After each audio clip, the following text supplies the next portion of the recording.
My voice is going crazy right now. My voice goes crazy with this fucking game, man. But little recap, last time we had a little party for our friend and she got found in the fucking pawn shop next to a dead body unconscious.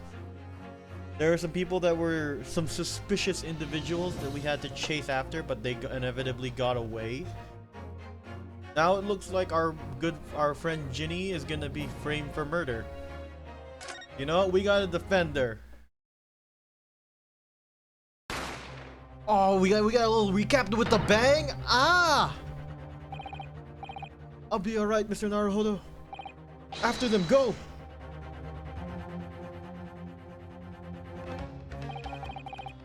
Behind that door, in the storeroom. Hurry!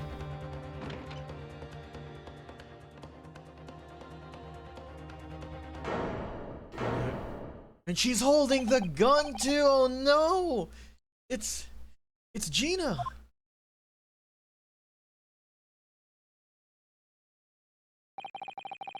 That moment, Windy Bank's pawnbrokery became a crime scene. Everything that followed happened in a whirlwind of activity. The arrival of the police, the preliminary investigation of the scene, and the questioning. It was just before dawn before I was allowed back into my lodgings at 221B.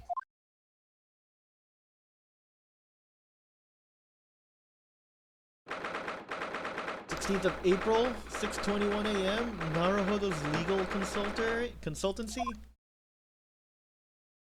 Oh, it's Iris. Oh, Iris. Telegram came. All it said was, wait at home. Oh, yes, we asked one of the policemen to have it sent. It was simply impossible to come back. When I woke up, I was all alone. Lily and Ginny were gone. Everyone was gone. What happened, Bruno? Iris trembling. Obviously trying very hard not to let herself get worried. I'll explain everything I know. Something awful has happened, hasn't it? Yes, I'm afraid so. Well, we gotta tell her what happened. Sorry to have to tell you this, Iris, but Mr. Windybank is dead. He was shot. We discovered it in the early hours of the morning. Yes, I had a feeling. You did? Well, I saw all those police carriages pulling up outside his shop. I knew something must have happened there. We entered Windybank's in the small hours. We disturbed a gang of 2 thugs. They ran out onto the street, and I chased after them, but they got away. So, was one of them that shot Mr. Windybank, I suppose? I don't know, but that's not what the police believe at the moment. Oh, why not? They've arrested someone else as their prime suspect, you see. Gina. Ginny? But why? Well, the thing is... No, Ginny wouldn't do something like that. I know. None of us think she did it. Why have they arrested her? Sorry. Nothing I could do. Talk about Gina's arrest. I don't understand why they arrested Ginny. It's not fair. What about the 2 thugs that were at the scene? Why aren't they prime suspects? After all, they shot Hurley dead, didn't they? No, I mean, Mr. Sholmes isn't dead, Iris. This is also horrible. Thing is, oh, what up, Eddie? Congrats on the first. Welcome. Congrats on being the boss. Thing is, Mr. Windymack was found on the floor in the storeroom where he keeps all his deposited articles. The storeroom door was locked from the inside. I see. But he wasn't alone in there. Gina was found next to him on the floor as well. Oh no! And according to the detectives who investigated afterwards... Don't tell me there's no one else in the room? Yes, exactly. How did you know? The only explanation Yes, the only explanation indeed. Ad over hi. What up, Eddie? How's it going? Thanks for thanks for sitting through an ad for me. Really appreciate the 2 cents from that. Oh, who am I kidding? That's not 2 cents. That's like 0.2 cents.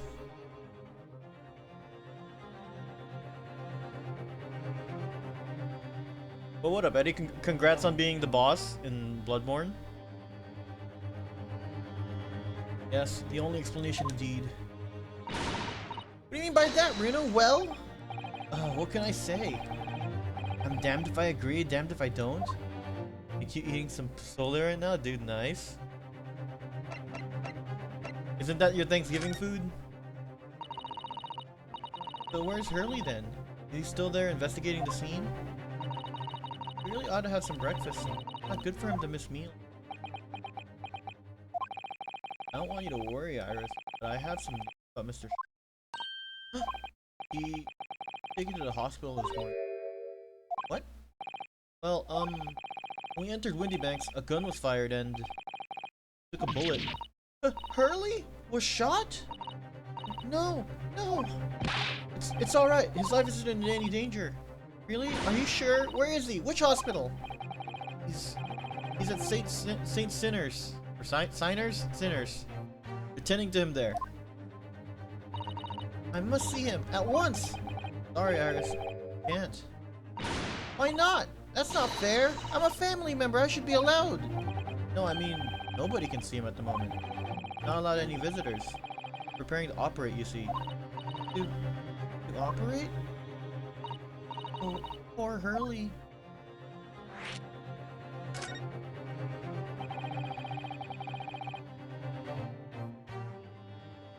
Those two other thugs who were in Mr. Windybank's shop. They shot Sholmes. They shot Mr. Sholmes when we disturbed them, you see. Well, Eddie, while you're eating your pozole, you can listen to me read. Hopefully I don't stutter too much. It was pitch black inside the shop at the time. My mind went totally blank, I'm afraid. I just froze. After them! Go! After that, I ran out the streets, but... well, they were long gone. I incapacitated.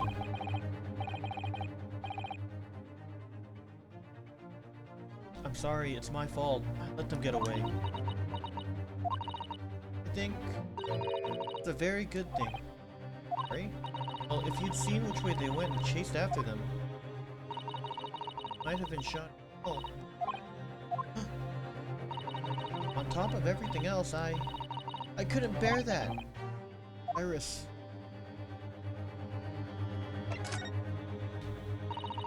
Where's Susie, Reno? At the police station. Oh? Why? I expect she's being questioned. The police said they wouldn't be finished for a while. Why aren't you there then? Well, I didn't get a good look at the criminals anyway. They weren't questioning me for long. Miss Sue should have stayed behind at the scene to tend to Mr. Holmes so they didn't get started until later. Ah, I One of us had to come back with Iris. One of us had to come back to be with Iris. Glad Inspector Gregson agreed to me leaving her. You could have let me know and I would have come to the station.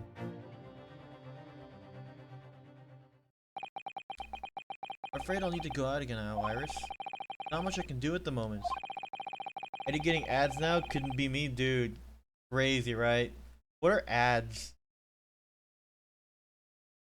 But I can at least try to find out how Mr. Sholmes and Gina are doing. I want to go too. Take me with you, Reno. I can't stand just sitting around here waiting. How I feel about taking a 10-year-old child to the scene of a murder. Is my fault for screaming? Hey, remember your tradition, your one day tradition of Smash on Fridays? I don't want to leave her all alone here either. Alright then, Iris. Perhaps you can help me. Oh yes, I'd love to. Gina's at the prison. Mr. Sholmes is probably in his hospital bed. And don't forget, we have to visit the crime scene. We need to conduct a thorough investigation. Ah, I can see you're ready for action. I imagine Iris would appreciate going to the hospital sooner rather than later. Alright, well, that being said, new locations? Let's go. I guess with that, we'll go to the hospital first. My fault for streaming.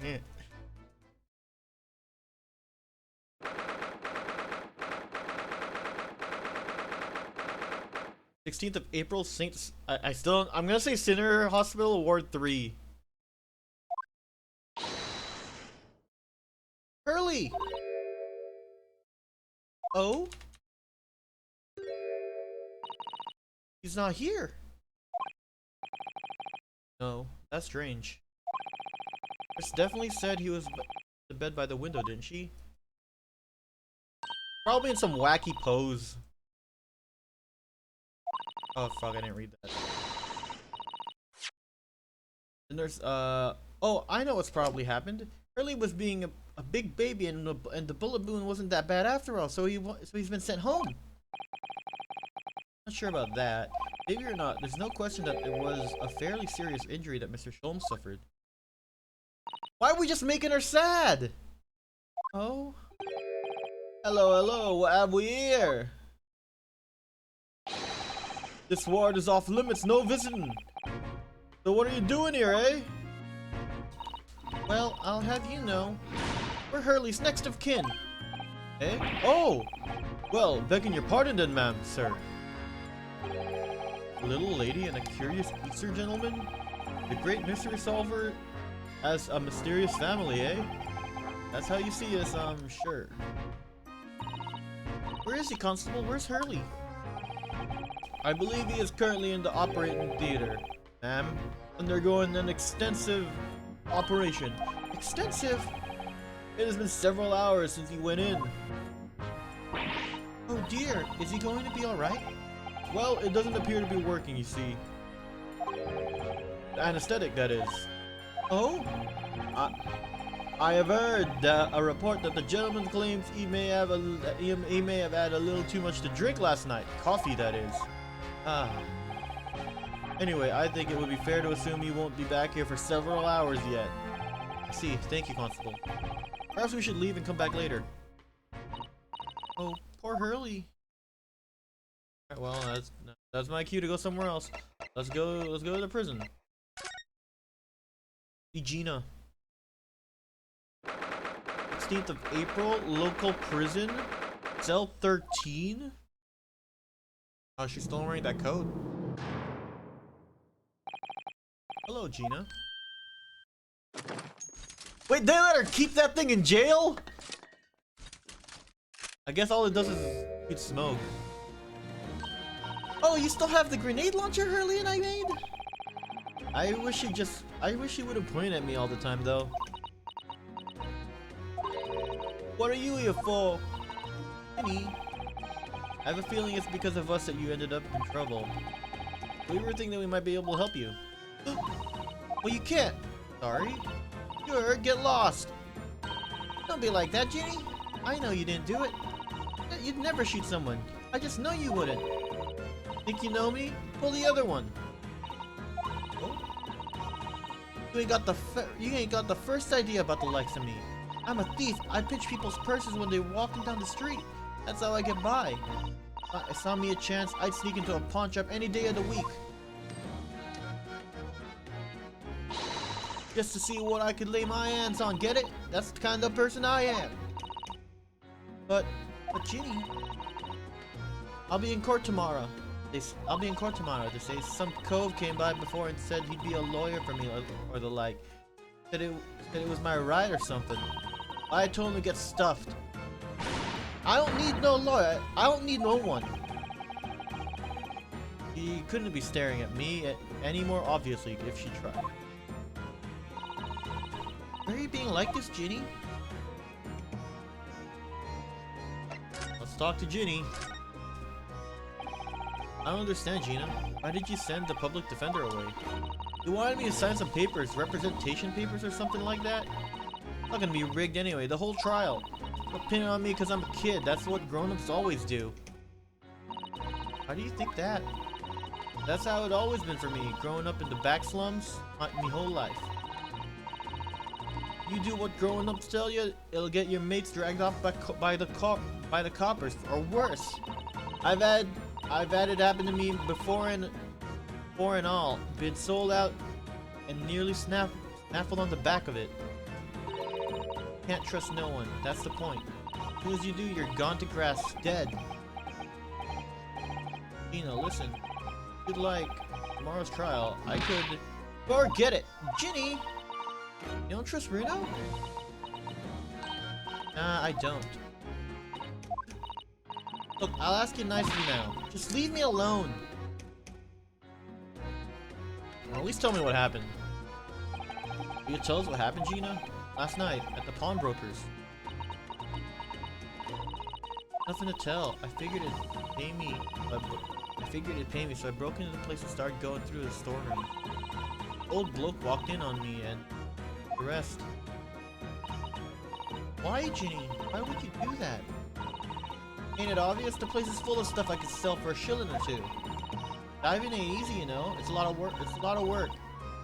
And after time, you don't even get nothing.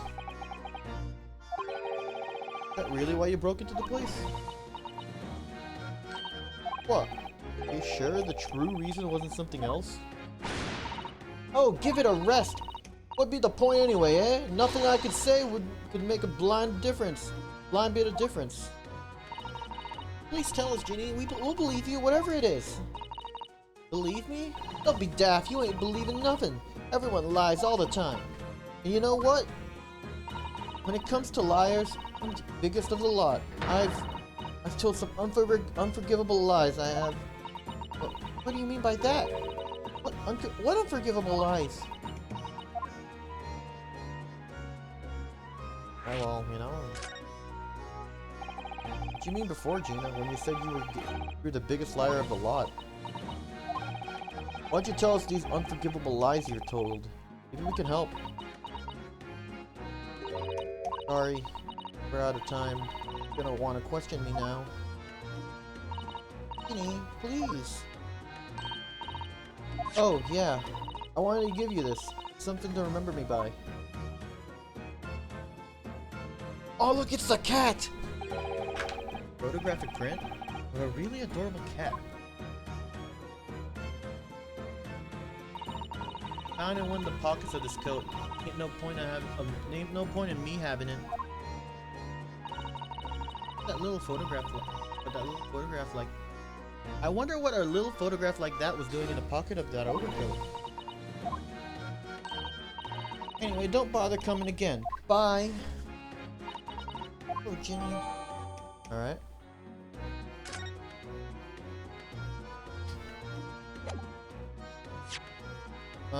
Let me look at this picture of this cat. What's in the back? I find out anything about. Look on the back of this print here. There's something written on it. 13th February, 9 p.m. Article deposited, 1 small box. Loan amount paid, 10 shillings. Redemption deadline, 13th April, 9 p.m. So this photographic print is a redemption ticket? 13th February? That could be significant. It was just 2 days before the murder on the omnibus, wasn't it? Box? It doesn't tell us much about it, does it? Bruno, if Mr. McGill still had the ticket, then presumably he never redeemed the article. But do you think the box still might be present somewhere in the shop? Ah, yes! It's something Mr. McGilda deposited. We need to investigate. Yeah, I knew this picture of a cat would have something in the back. But honestly, look at the cat! Look at this adorable little cat.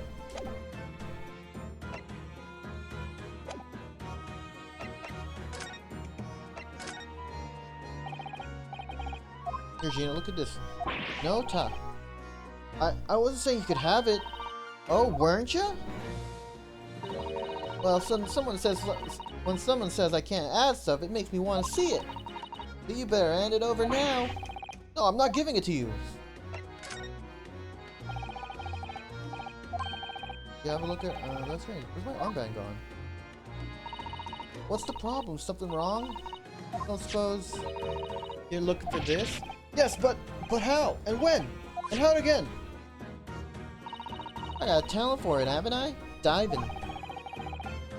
That's bordering on black magic. It makes what I was about to say about my armband seem a little dull. So, what do you want to tell me about it then?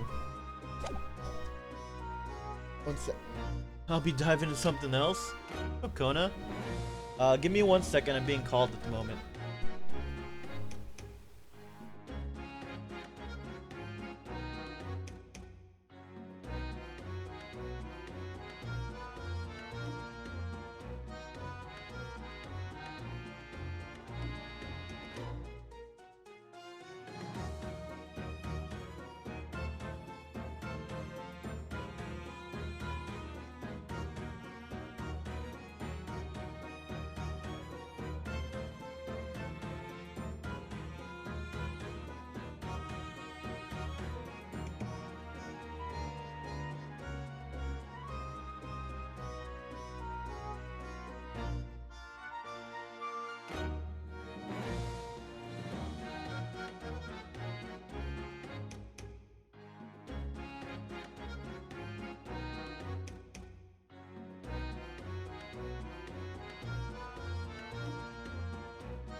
Yo, what up, Keon? So, thanks for the raid. Sorry, I just got back. I just got back, but appreciate the raid. Wait, yo?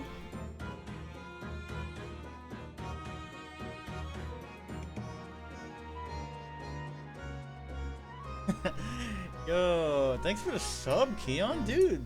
Appreciate that. That's crazy. Well, it was good, dude. It's all good. I did just get back because I had to take help my dad out with some stuff. But yeah, I am back. We're playing some of the Great Ace Attorney Chronicles. This girl is this girl got arrested for murder, and I think but she's our friend, so we gotta try to defend her, I believe. So we're investigating at the moment. I think we should just go here. Nah, we'll go here. Go to the scene of the crime! Appreciate the sub again, Keon.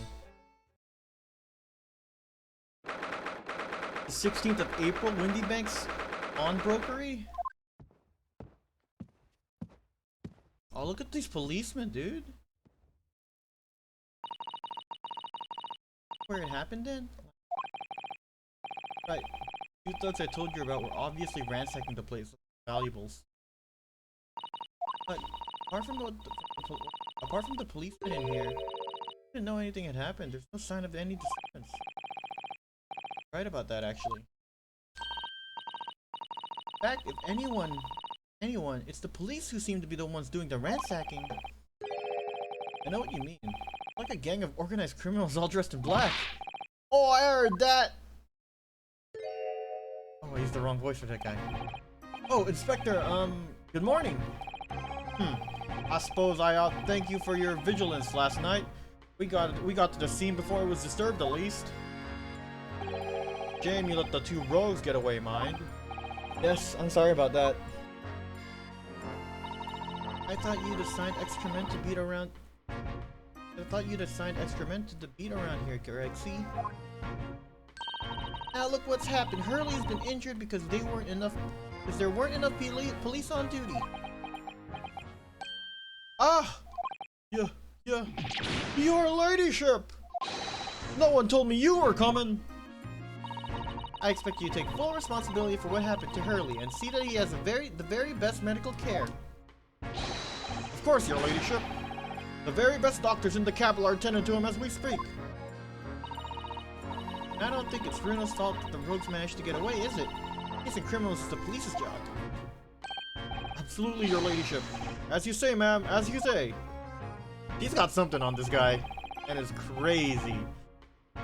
The jet in black is totally blameless. Everyone's in agreement about that. Would you believe it?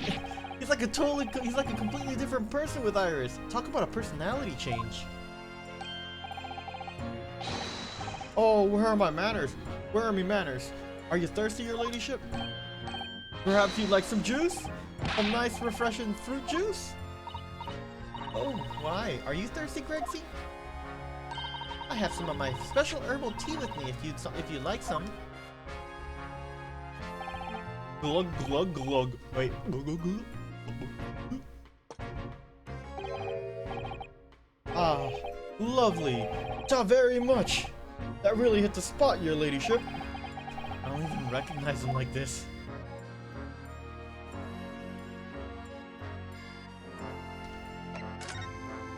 Talking about the investigation. So, how's the investigation going, Inspector? Nothing to it, really. A very simple case, this. There's some very definitive evidence. We're just about to charge the diver we arrested. We're just about to charge the diver we arrested last night, in fact. Gina, you're going to charge her? That's right. Should be able to bring her before the judge at the Bailey tomorrow. Definitive evidence, you say? What is it? Come on, show me. Your ladyship, as much as I wish I could oblige you, I'm afraid. I see. You've already captured the pair of thugs who broke in here last night, have you? What the? And you're going to pull them on the stand as witnesses, are you? How could you? How could you possibly know that? I had a feeling, that's all. Remind me never to try to keep a secret from Iris.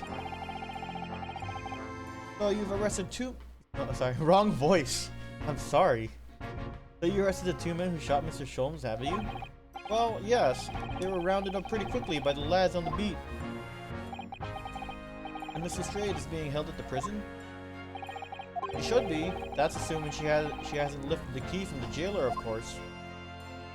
And you just assume she fucking pickpocketed the key from the jailer, huh? Can you tell us? Oh, whoops. Can you tell us anything about Mr. Sholmes? What's his condition? Sorry, I'm not at liberty to divulge that information. Scotland Yard matters are strictly confidential. I know he's being operated on at St. Sinners. Why can't I see him? I'm family, you know? I'm terribly sorry, your ladyship. It's the hospital's policy, no visiting at all. Oh! The bullet must have hit an artery in his midriff. He's lost a fair bit of blood. Oh no. He didn't seem too bad in the first hour or so. But a hemorrhage like that is enough to make even the one and only Sholmes pipe down. Mr. Sholmes is a human like the rest of us, you know. Well, anyway, he's having emergency surgery right now. They gotta stop that bleeding. But he will be alright, won't he? They'll be able to make him better? Oh, of course, your ladyship. He'll be right as rain before you know it. Really? How do you know? How do I know? Well, because, of course. Ah, yes, because Mr. Sholmes is such a great detective, that's why. We better pray the doctors have a better grasp of what's needed to make someone well again. Dear, don't I, Hurley? I'll report to your ladyship the moment I hear he's out of the operating theater. I can't help notice, Inspector. What? Out with it, sunshine. Well, there seems to be a marked difference between you and the way you talk to me and Iris. Watch your sauce, Sonny. I'm a copper and we don't go in for favoritism.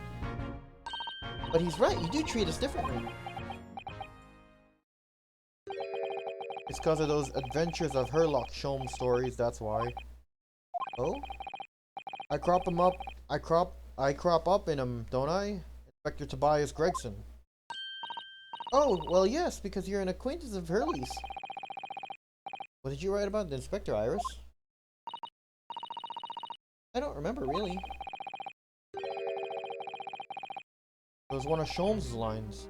Gregson is the smartest of the Scotland Yarders, is how he put it. Oh, did I write that?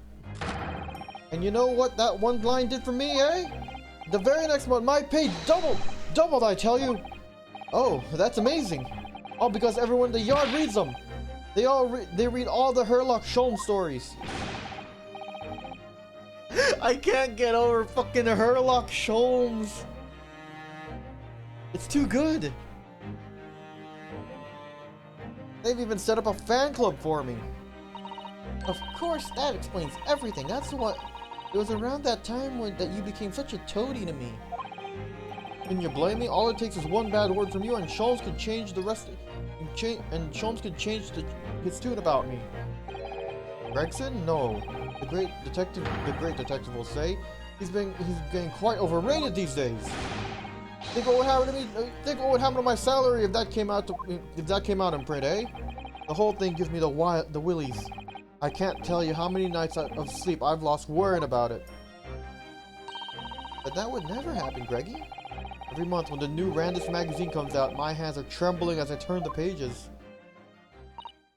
Oh, how awful for you. Here, have some of my tea to settle your nerves.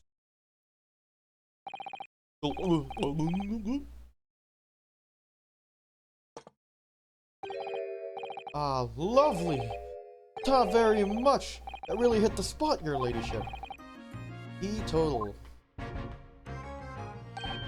Oh yeah, there's something I was supposed to talk to you about actually, Mr. Naruhodo. Yes, what is it? I've got an important message for you. I clean forgot about it until now. An important message? Wonder what it could be. Are you going to tell me what this important message is, then, Inspector? Yeah, it's about that young lady who's normally by your side, your assistant. Dear Susie? Is she alright? She's at the station, isn't she? Being questioned, I believe. Nope, not anymore. She had to head off. Head off? Where? To Lord Strongheart's office, of course. Summoned her. Yes, of course, I'd forgotten about that. One of the whipstocks took her there in a yard carriage after we finished questioning her. But she asked us to tell you that she didn't have the fare for the return journey and to go meet her there. He's got a nerve. He's in Scotland Yard as a bloomin' messaging service. I see. Well, thank you for passing that on, Inspector. Why did Susie have to go see the Lord Chief Justice? He didn't tell me. I better head over to the Lord Chief Justice's office. Fetch her straight away. Alright, well, we know where we're going next. The location has been added. Yep. Lord Chief Justice's office.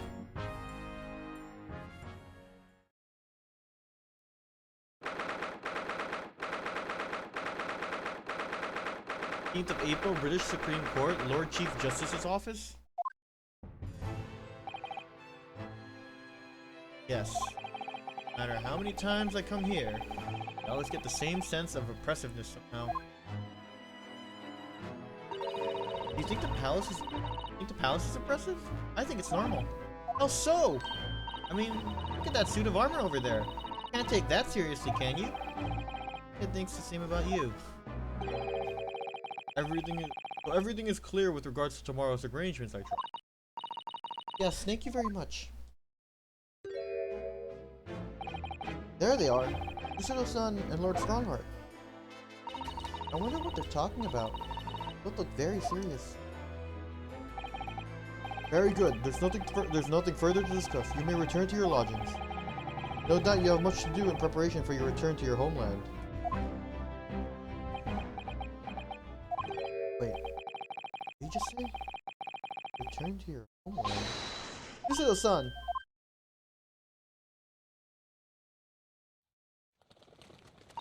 Oh, Naruhodo.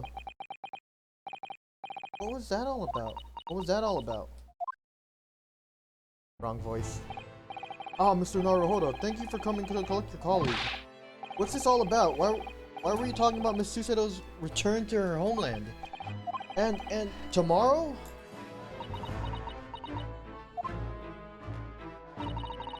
Well, what about Ginny's trial? You mean you've been formally charged now? Here.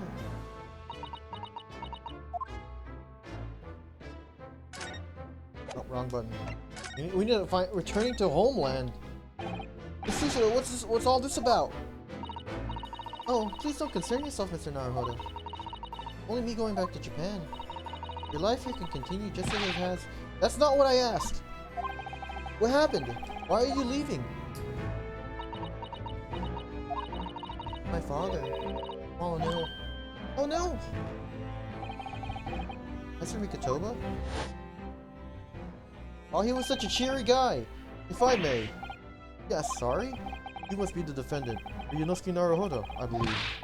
Yes, that's right. My name is Eugene Mikatoba, a professor of forensic medicine at Yume University. We received an international telegram from the Empire of Japan informing us of the news. 10 days ago, Father collapsed with the cause is apparently unknown. It seems he grows weaker day by day. I don't believe it. As you are aware, the voyage from here to your country's capital, Tokyo, takes some 50 days. I thought it would be prudent to hasten Miss Susado's departure as much as possible. Yes, absolutely.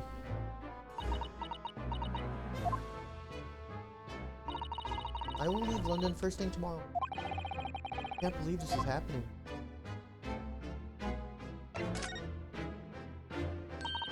So Gina's been charged? She'll have to appear in court? Yes, she was formally charged a few hours ago. The date of the trial's already been set for tomorrow. No, not even 24 hours later? Gina. Ah, the Lestrade girl and the murder of the Baker Street pawnbroker, yes. An all too transpicious case. The pickpocket was clearly disturbed, did robbery, and shot the man in a panic. No, the yard is overstretched as it is without wasting time on these open and shut cases. It's not wasting time. Ginny would never do something like that. Naruhodo. Oh, yes? Lord Strongheart? In deference of your fine services to date, I shall overlook this young girl's insolence. But I have no recollection of admitting a child into my office. Leave, now. Of course, Lord Strongheart. Criminals will tell the most palpable lies in order to evade justice. The police can ill afford the time it takes to unravel their untruths. Meanwhile, more crimes are perpetrated. We have far more serious matters with which to contend. Serious matters? Did Gregson mention something like that yesterday? Yes, Inspector Gregson made a similar remark yesterday. No concern of yours. Well, I'm sure I need not remind you of that.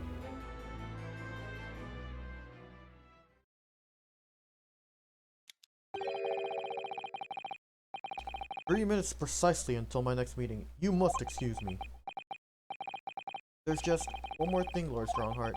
Which is Miss Lestrade's trial. I wonder if you might permit me to defend her. A timely suggestion. Sorry? The girl currently has no representation. But that's not fair! Yeah, she might be a pickpocket, but she still deserves a fair trial. Do not misunderstand me, young lady. The government provides those who poor to afford representation with a public defender. The accused need only sign the relevant paperwork, and the defense barrister will be assigned to the case. However, the young girl in question has refused that right. Why would she do that? A question you would do well to direct at Miss Lestrade. You'll find her at the local prison. Yes, thank you. Now then, it's time I was leaving. Good day to you. A lot of reading today. What a day. Gina charged with murder? Susado-san's about to leave?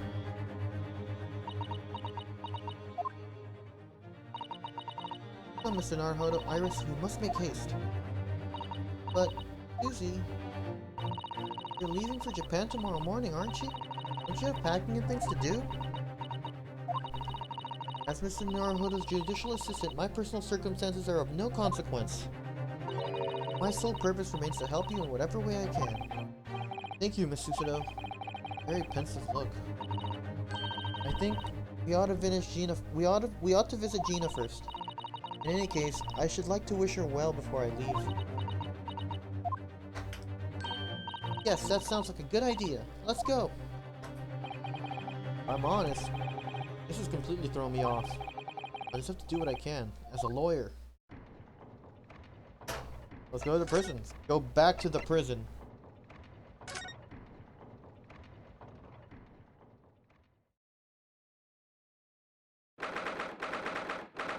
15th of April, local prison cell. Local prison cell 13. Go. Ah! Hello again, Gina. And she still has her fucking smoke grenade launcher. Let's go.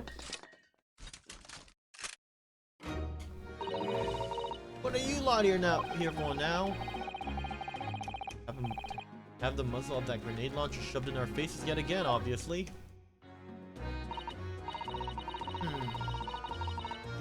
I think I need to improve the way you load the ammunition onto that thing, don't I? Look! You can come as many times as you like, but I ain't got nothing more to say to you.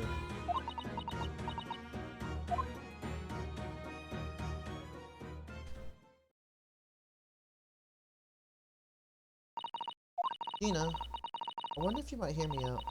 Something I'd like to say. What?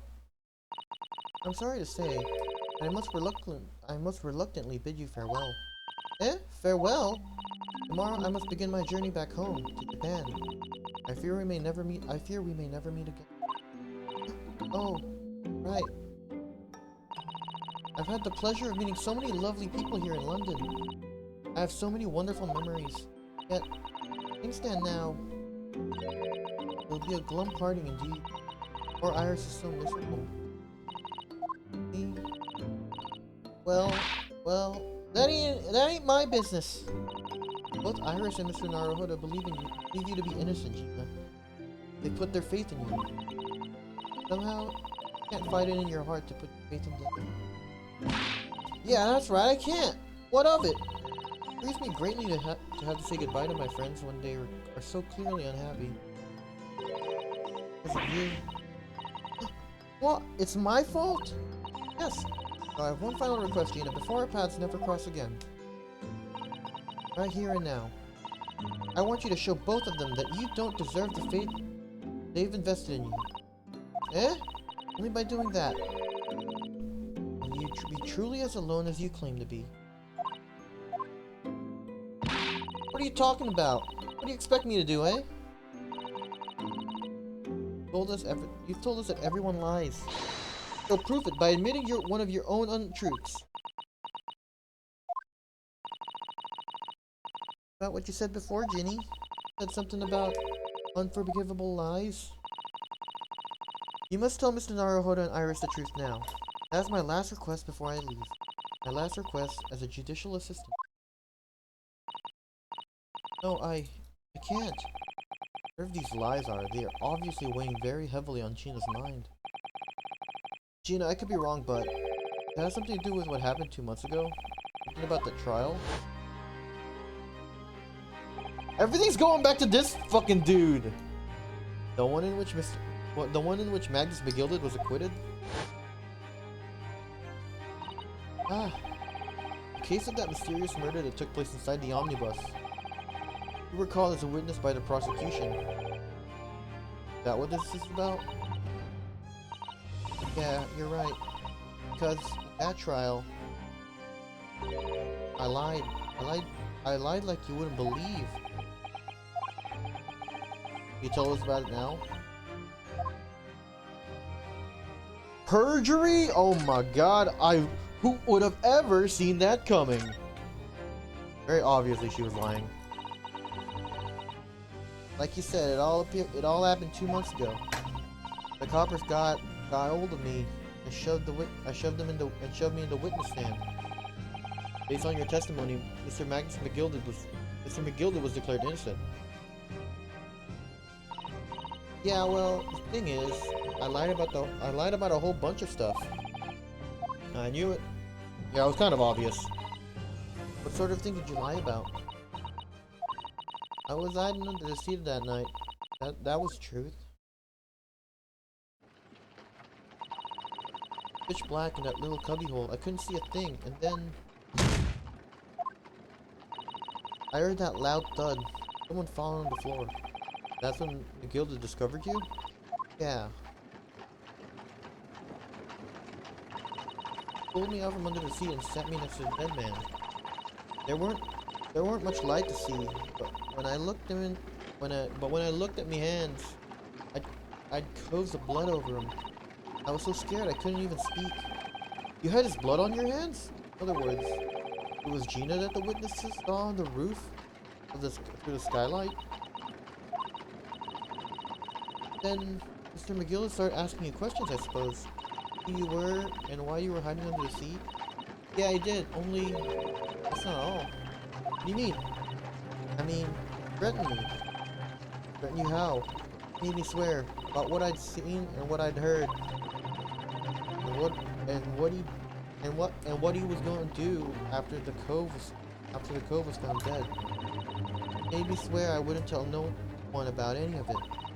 If I did that, said he'd let me scarper before the copper showed up.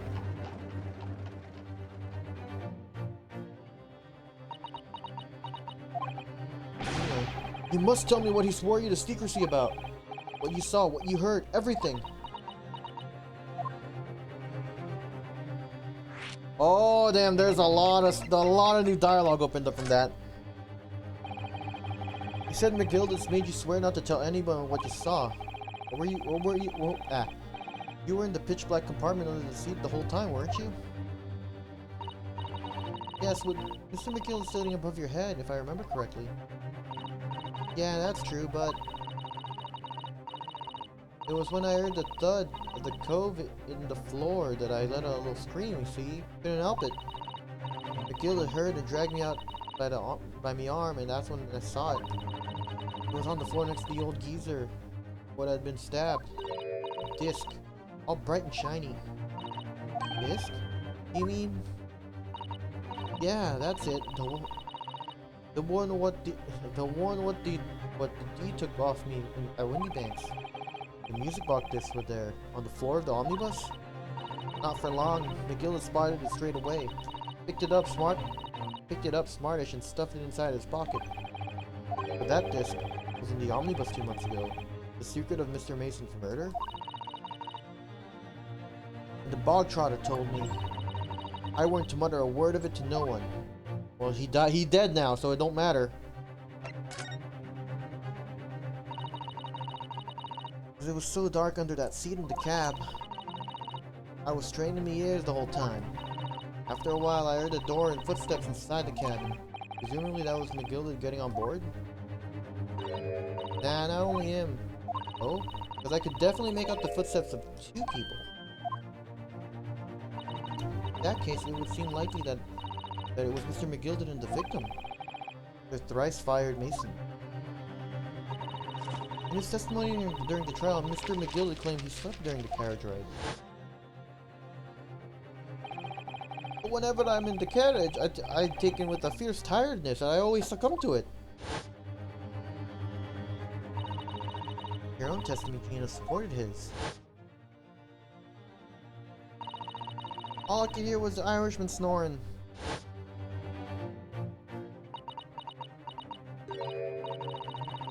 Yeah, that weren't exactly true.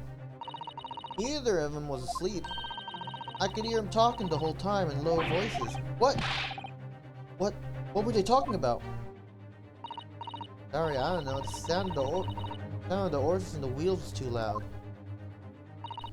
That still tells us something. McGilded and the victim knew each other. And McGilded was lying, as I suspected.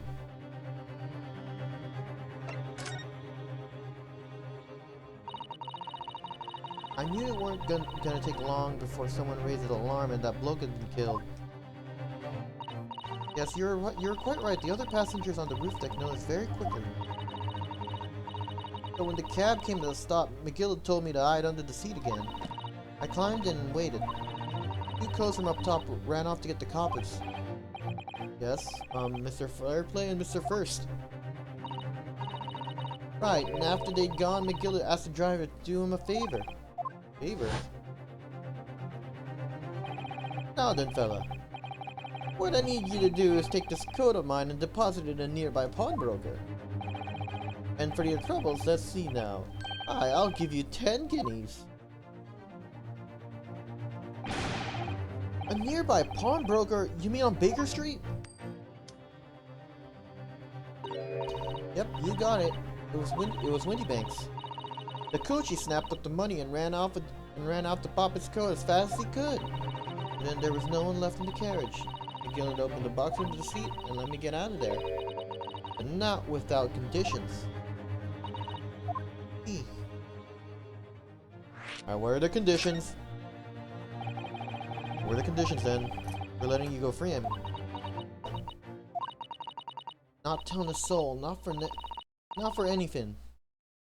About what I said or what I heard. And there was something else as well. There's more? Yeah, this is the most important thing you said.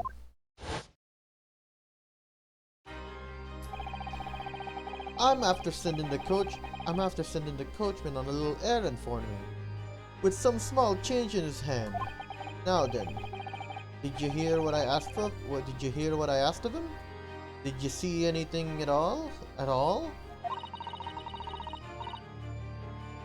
Asked him to go pop your weasel, right? Aye.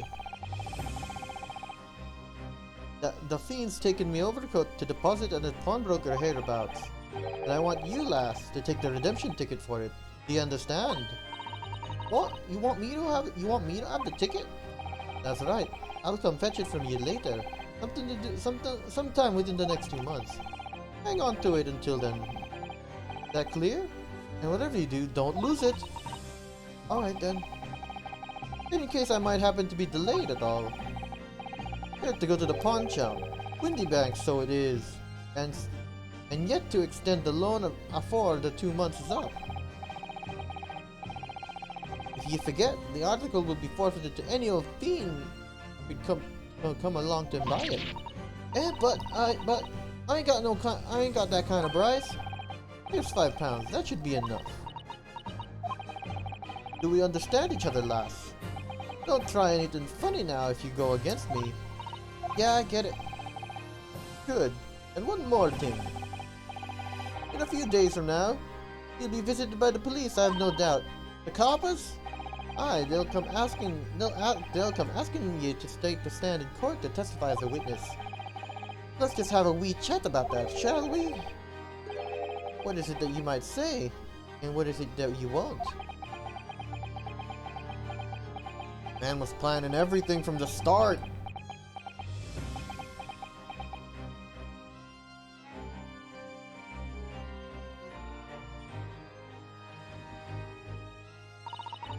After he'd gone over it all, I piked. Got as far away as I could from there. He hid the pawnbroker's ticket in some bushes near the scene. I went to fetch it the next day once it got dark. But McGill had planned it. Forced Gina into giving false testimony.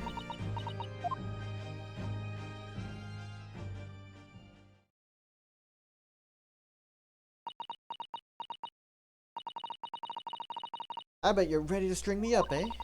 I lied in that big old courtroom. I told some corkers. Thing is, he said he would make it so that we couldn't live in the East End no more. That's what he threatened me with. What a wicked man. He knew everything what went on in the back slums. He knew we had no one to look for us and we was all just looking out for each other, just getting by. Do you mean Mr. McGilded would have, in an heartbeat, he would have had the lot of us chased out of there if he wanted. And then where could we have gone, eh? Nowhere, nowhere, that's where. So, I didn't have no choice. Thank you, Gina, for telling us everything. But I'm for it now, eh? Go on, admit it. You must be livid. Well, you can make amends by doing a simple favor. Favor what? Sign the representation papers for tomorrow's trial. Eh? You don't actually want me to represent you in court. You can rip it up later. But we need that paperwork or we can't investigate. The police won't let us. Investigate what? You know the incident last night. Mr. Sholmes was shot, you see? You what? Apparently he's having a big operation now, Ginny. Is it bad? Is he gonna be alright? Sholmes gonna be alright, right? That's why I want to investigate, for Mr. Sholmes' sake as much as anything. Right. So what you're saying is if I sign that bit of paper, everyone's happy, is that it? Something like that. Susido? Yes, of course. I have the representation papers here.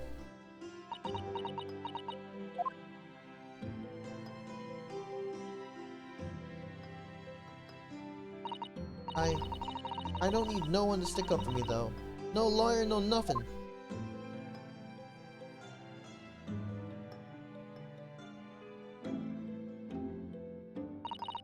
Poor Ginny. So lonely. Put me in let's go. She signed it. Let's go. Well, at least this should mean we can investigate the scene at Windy Banks now. Yes. Perhaps we can come back to visit Ginny when we're done there? I feel like we finally cracked Gina. It opened up to us at last. And now I have her representation papers. No one else knows what a responsibility that is. Anyway, for now, it means Inspector Gregson can't stop us from investigating at Windy Banks. Although, something tells me he's not going to be happy about it. Ooh, got hit with the to be continued. But we gotta do the next part. We gotta do the actual investigation of the murder.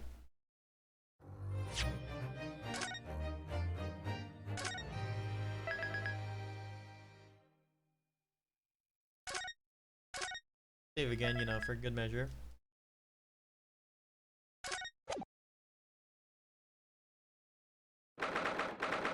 '16th of April, 1:26 p.m. Windy Banks Pawnbrokery. We are again, scene of the crime. Now thrust these representation papers in Gregson's face and see what he makes of them. Hello again, Inspector. You have a minute, please? What's it? What is it now? Should go home and get some rest. Here you are, Gregsy. Here are the representation papers. Your ladyship, how? I don't believe it. How the devil did you get that stubborn little ragabash to sign that? I salute you. That's good work, that is. I can see you've been very busy here as well. How about some tea? It's a special blend designed to relieve fatigue.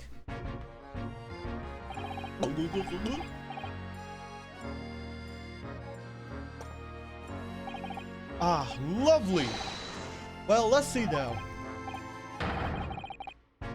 Yes, yes! I hardly feel tired at all. I'm fit as a fiddle, your ladyship. Would it be alright if we investigated the scene of the crime then? Do as you please. You know where it happened? Through the door behind the counter. Yes, the storeroom. I discovered Mr. Windybank and Gina.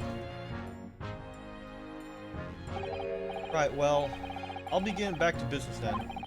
Will you be investigating the storeroom as well, Inspector? If I'm perfectly honest, I need to wrap this up before long. Can't afford to spend too much time on it.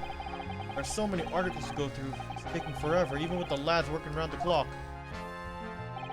Which is a problem, because there is another case that the yard needs investigating urgently. These people belong to Lord Strongheart meant by far more serious matters. So what I'm saying is, don't get under my feet, Sunshine. Come then, let us not waste any time.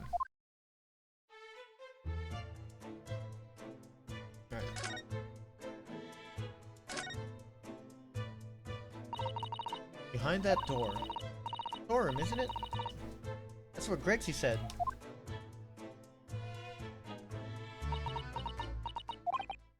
Yes, and that's where I saw the dreadful scene. The little window in the door.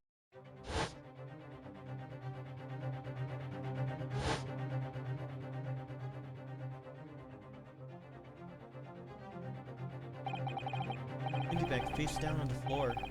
Dina beside him.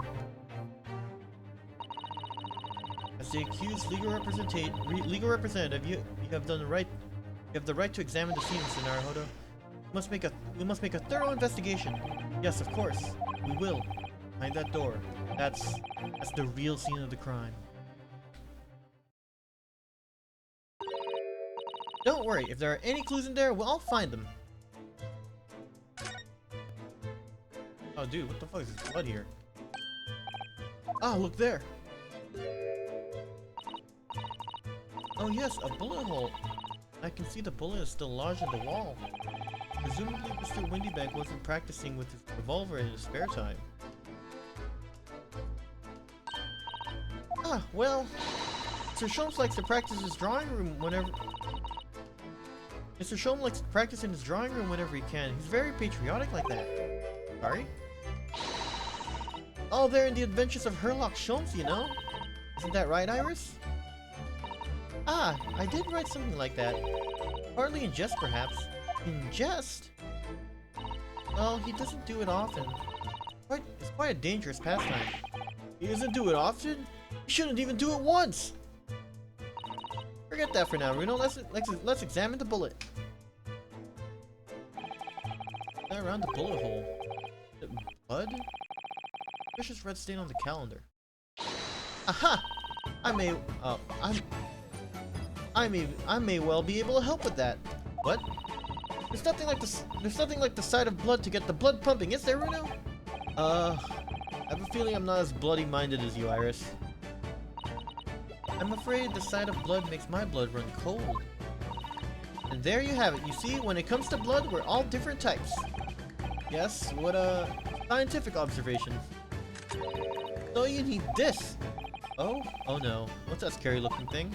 It's, Currently I haven't actually come up with a name for it yet. But as soon as you see it in action, you'll understand what it does. Watch.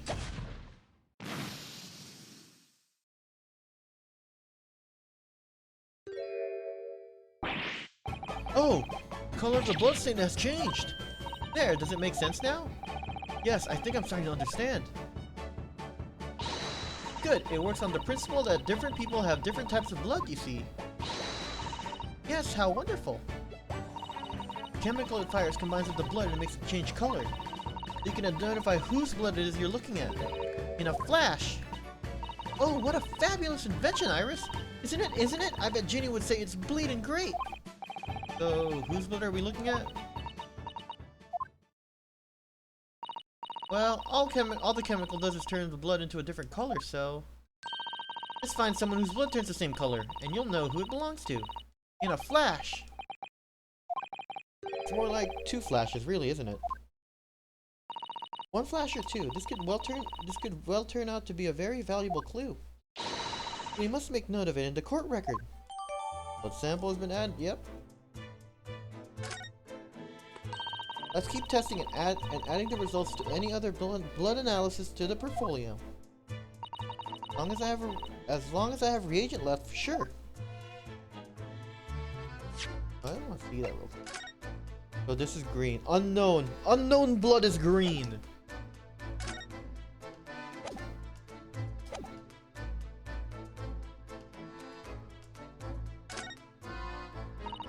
That's a music box. Do you have them where you come from, Runo? Yes, but I've never seen one as large as this pan. Oh well, this will be a treat. Shall we have a listen?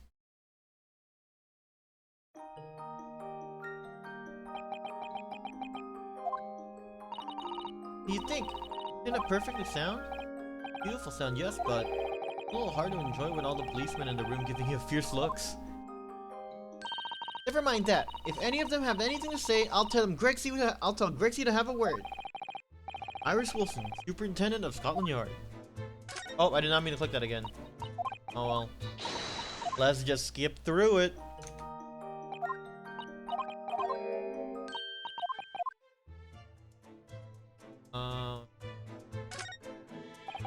That strange contraption that lets you see pictures of things as if they're right in front of your eyes. Makes you think. When Mr. Shones gleefully showed it to us yesterday, we were blissfully unaware that any of this was about to happen.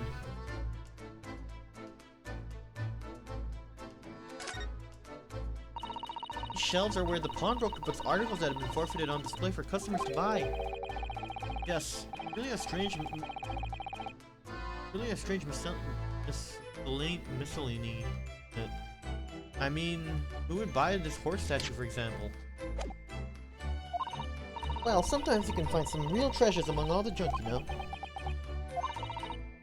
Are you alright, Runo? Oh, it's just, well, it looks like a collection of useless junk as a whole, but when you pick out individual things, you can't help but wishing you owned them. Even that horse statue. That's exactly how the pawnbroker works. That's very clever.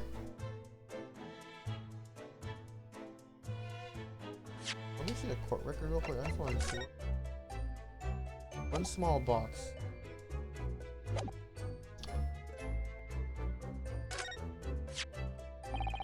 Fairly sure this contraption was here yesterday as well.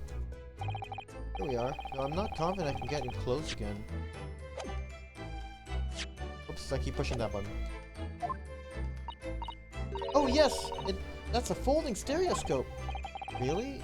This is a stereoscope? Sean showed us a picture yesterday that you were supposed to be able to see in 3 dimensions.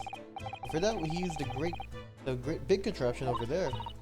Oh well, that's for use in public houses and places like that. It contains a carousel with all sorts of pictures inside. But this little thing is a much simpler design for use at home. There are special shops selling prints that you can use in them. I have a little collection myself. I don't know if I can make money out of these in Japan. It would be keeping my toilet sparkling clean. It would be keeping my toilet sparkling clean anyway.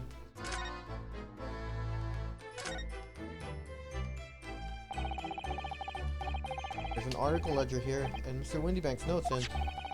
What's this? It looks as though someone left a little photographic print behind. Oh, look on the back, there's something written. Is there? Ooh, show us, Susie, show us! 15th February, 10:30 p.m. Article deposited. 1 gentleman's overcoat. 1 amount paid, £1. Redemption deadline, 15th of April, 10:30 p.m. Gentleman's overcoat. Pawn for £1. Clearly it was a very fine coat. In fact, I think... Yes, this must be the ticket from the overcoat that Ginny redeemed yesterday. And is still wearing, which belonged to Mr. McGilded. I would have never have expected the redemption ticket to be handwritten on the back of a photograph, though. It seems Mr. Windybank just used whatever piece of paper he happened to have on hand. Look at that cat! Photographic print of a cat. Looks very familiar, doesn't it? I'm sure I've seen this exact same picture somewhere else recently. Oh yes, you're right. Very recently. It's the same one as the one Ginny gave us earlier. Of course, I was forgetting that she gave us that print. Well, what are you waiting for then, Mr. Naruhodo? Get it out! Alright. The cog's turn. Oh, that's yes, they're exactly the same.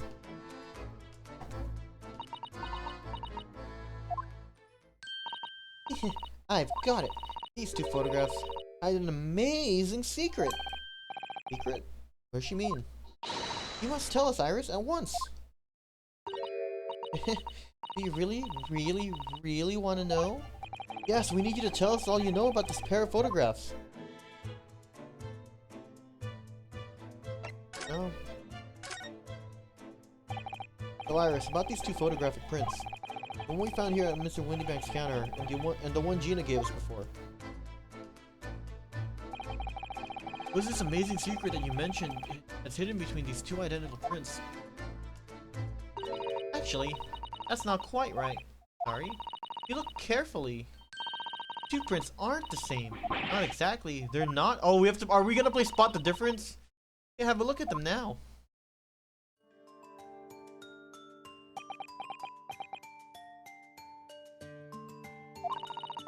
Can you see that they're just slightly different from each other? Okay, let's spot the difference. Let's spot the difference.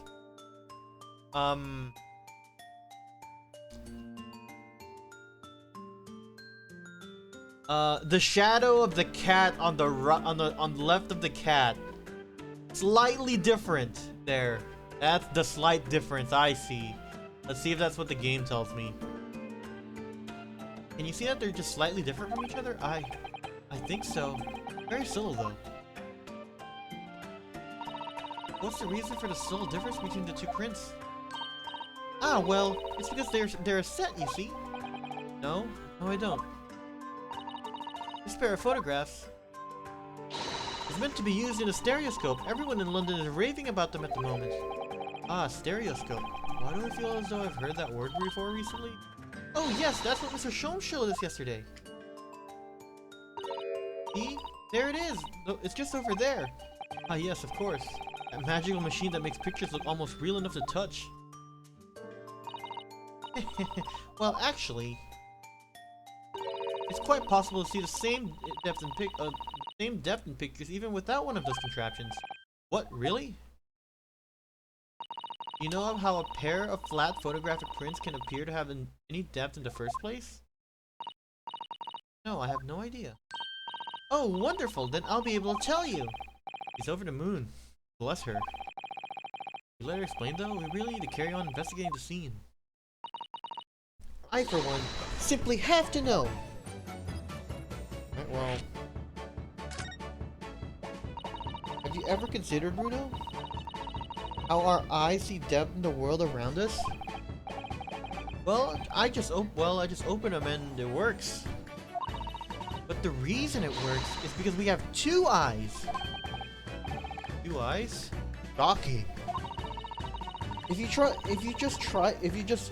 closing just one eye at a time, you'll see straight away what you see with your left eye and what you see with your right eye are ever so slightly different. You get a different view with each eye. Yes, the position of objects seems to shift slightly.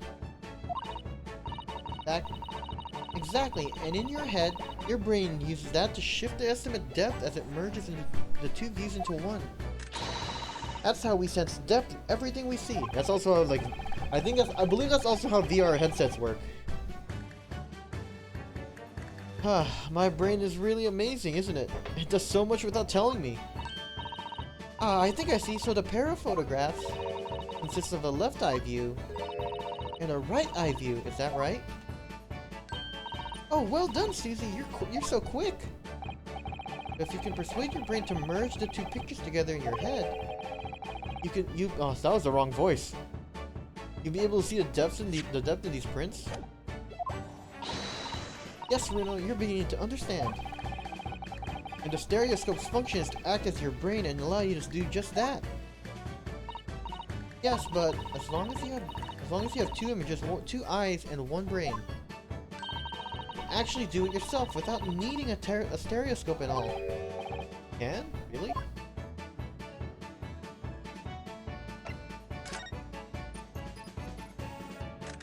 Let's try it. Let's see if you can view this pair of prints without the help of a stereoscope. Oh yes, I'm dying to have a go. My son really loves this kind of thing. You need to be able to cross your eyes. That's the main thing. Can you both do that? Cross my eyes? Cross my eyes? I can. Watch me. See if you can copy. I can't do that. Make your eyes do this. I don't know how to do that. Like, me, real life me. I don't know, I can't do that.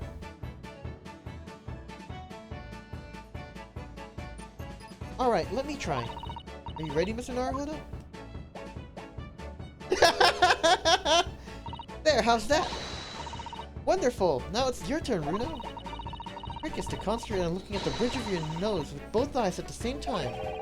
Not exactly an easy task when two people are staring at you cross-eyed. Alright, that's enough practice. Let's try looking at the prints. Start by staring at one print and slowly crossing your eyes. You should see two overlapping images.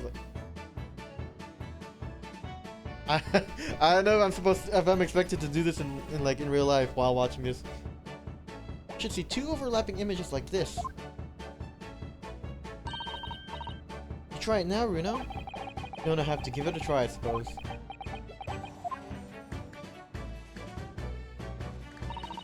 The print split into two images for you? Now, the next step. To pull the pair of prints side by side like this, and then try crossing your eyes again. Prints should slowly merge together, till...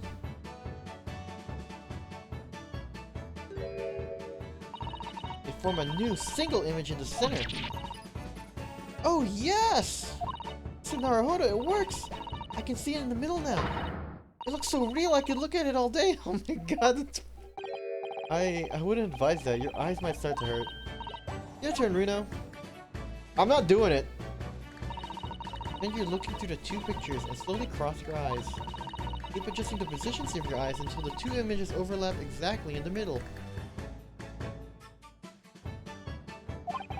Like this is it. They really expected me as a person to do it. I'm not doing it. There, you managed it. So now you know how stereoscopic images works. I'm not doing it. I can't. It's too hard. I don't know how to do that.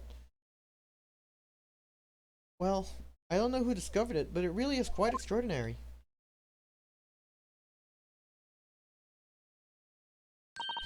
So what did you think of these stereoscopic prints then, Runo? They're certainly amazing, but it isn't easy to get the knack of viewing them properly. Now, some people find it easier than others. Like me, I find that shit hard as fuck. But that's why contraptions like this exist, for people who find it tricky. Oh, I recognize that! Saw one over there yesterday, didn't we? If I remember correctly, you press this little knob here. And then set the pair of photographs light to stand back and...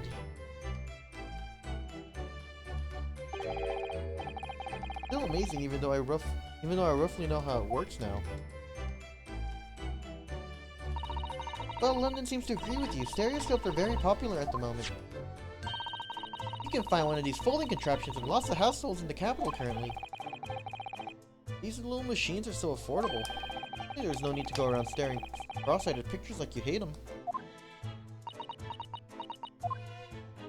But it's much more satisfying to be able to see the effect with your own eyes. Well, I think so. In any case, stereoscopic pictures. I never heard of them until yesterday. We certainly learned a lot about them, but I wonder if it's knowledge. I wonder if it's knowledge I'll ever actually need.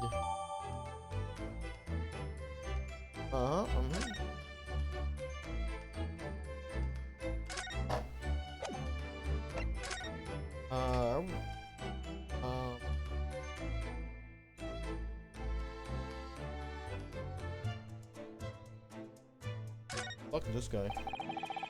Police are scouting every inch of this place, by the looks of it.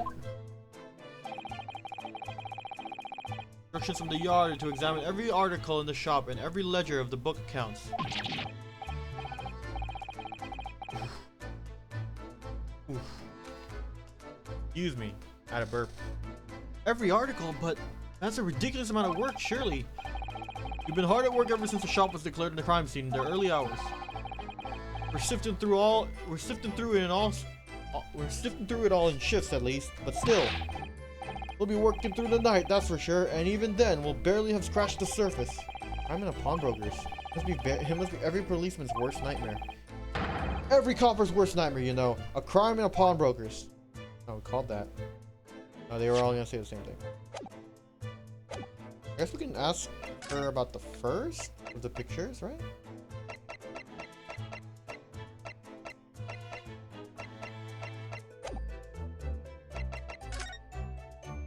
I guess we can examine this again.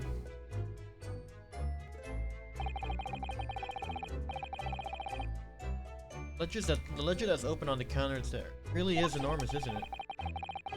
It must be an awful lot of work to keep track of all these hundreds of items in pawn.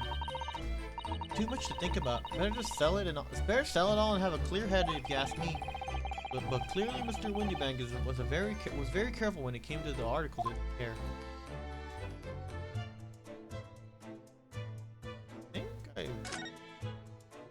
I think I've examined that. Did I see something different? Is that nervous?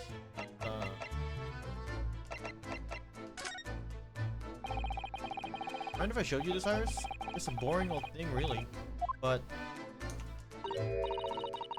oh, I don't really like boring things. Ah. Like Japanese modesty is really misinterpreted by young Western children. I mean, who does like boring things? No one wants to be shown something boring. Think of it, they're always introducing things with, this is boring, but it's a bad habit. You should stop it. I'll be sure to let the entire population of the Empire of Japan know on my return. What the fuck is this thumbprint right here? Mr. Naruhodo, I don't know if you've noticed, but there's something rather troubling here. Notice, the red smear. The red smear, you mean? Yes, it looks like blood, doesn't it? I wonder if Susato-san had picked up on that. Well, if that case... Yes, we need Iris. We should show her this before we forget. There we go. Need to show her the blood so we can find out what color the blood is. Oh, that looks like blood! I would say it's from a gloved finger. Almost certainly a glove made of leather. Well, don't worry, Aruno. You can leave the rest to me.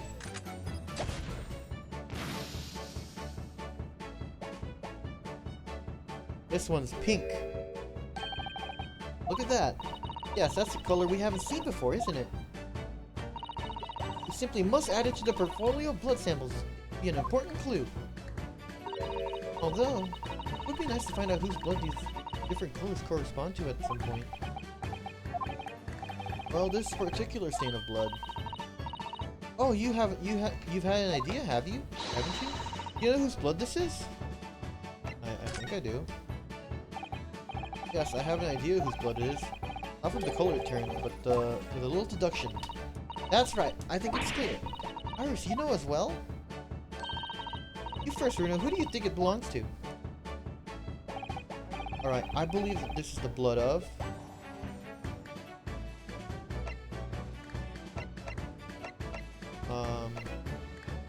either Thrice Fired Mason or Magnus McGilded, I think. Because this is the one that says, this is the one for the overcoat, right?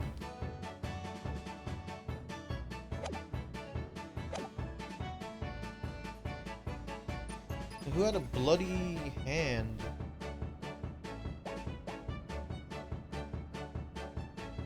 It could have been Magnus McGilded now I think about it.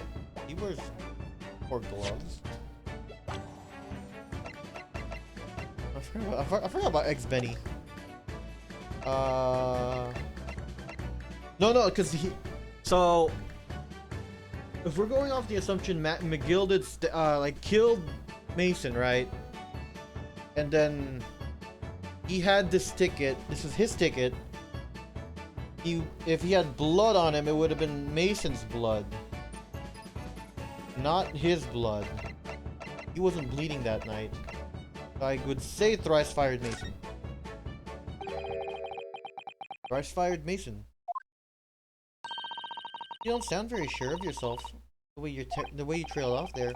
Well, it was 2 months ago now, that case. Of course, I'd never met the victim, so I'm struggling to remember his name. It was definitely Thrice Fired, though. The victim? The omnibus case? Yes, his name was indeed Mr. Thrice Fired Mason. That would mean that this blood stain was left on the ticket 2 months ago. Yes, I think it was. Dina brought this ticket here to Windy Banks yesterday. I'm suggesting that the blood stain already on it at the time. It's a smear of blood from the time that Mr. Mason was killed 2 months ago. Something else is coming back to me now. Mr. McGilded was also wearing leather gloves that night. Now I ask you, what good-hearted soul wouldn't rush to help a fella bleeding from his stomach? I wasn't about to start worrying about me gloves now, was I? I reached out to give the man a hand. does look like a leather glove thumbprint in this mark. No, but we know Mr. McGill had no injuries at the time anywhere on his body, from which we conclude that any blood on the glove belonged to the victim, Mr. Mason. Mr. Naruhodo, you sound just like Mr. Sholmes. Minus the quirky slip-ups, I hope. Yes, I think you're right, Runo. Very well, let's make a note of this. Fills it up. Yes!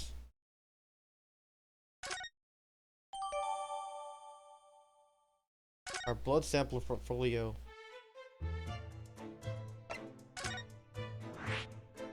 Alright, I think did we go to the storeroom? I think I've gotten about as much of this as I can. So let's just storeroom now.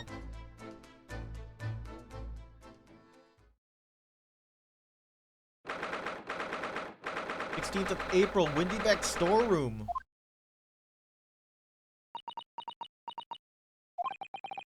Iris. Slammed up completely. Iris is bound to find this difficult. After all, Mr. Windybank's life was taken in this very room.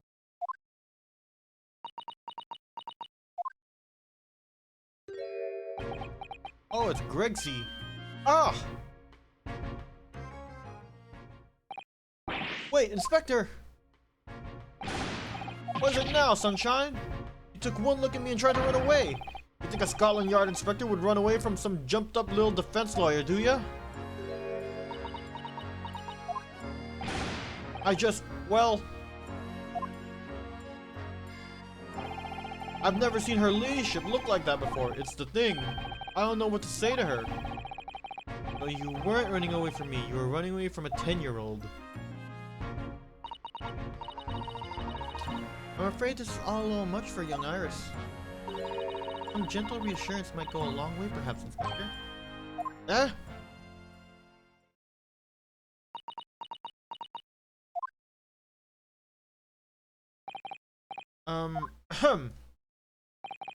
Don't trouble yourself unduly, your ladyship. I mean, at least you're not dead, are you? Dude, you're terrible at this. I don't think that went very well. Why? Look, I'm in the middle of investigating here, Sunshine. If I told you to, and I told you not to get under my feet. We have investigating to do ourselves. Yes. I'd like to hear more of I'd like to hear more of what the socially inept inspector has to say. Oh, Hurley. Inquire about how Mr. Sholmes' operation is going. Let's converse. Scene of the crime. So, Inspector, what do you make of the scene of the crime here? Pshaw, you've got eyes, haven't you? Use them. That's what it looks like. Nothing more, nothing less. Iris, could you lend me a hand? So, Gregsy, what do you make of the crime scene here? Oh yes, your ladyship. Do allow me to humbly explain. Last night, at shortly after the hour of 1 o'clock in the morning, Scotland Yard police attended to the scene, and the one and only door to the storeroom was found locked from the inside. Locked from the inside. Locked appears to be broken now, though. The police officers doing? Quite right, ma'am. Quite right. We took the liberty of smashing the door in, as humbly as possible. Oh. As you can see, the victim was discovered prostrate on the floor, thuswise. And next to the aforementioned body, we discovered a vile gutter child. Are you talking about Ginny? She's my friend, you know, Inspector. Miss Lestrade. The hapless girl was curled up in the floor, dead to the world. Still alive, you know. Yes, when I saw her, she appeared to be unconscious. And I'm afraid to say she had the gun that was used in her hand. No! Presumably it's the gun sitting down here on the floor. In her pocket we found the key to the door as well. What? The key to the storeroom? Did you say the storeroom had been locked from the inside, Inspector? Correct. All of which leaves her ladyship's friend. in something of a sticky situation, I'm afraid. Obviously, my personal opinion is that it's all some sort of misunderstanding. Of course it is, Inspector, of course it is.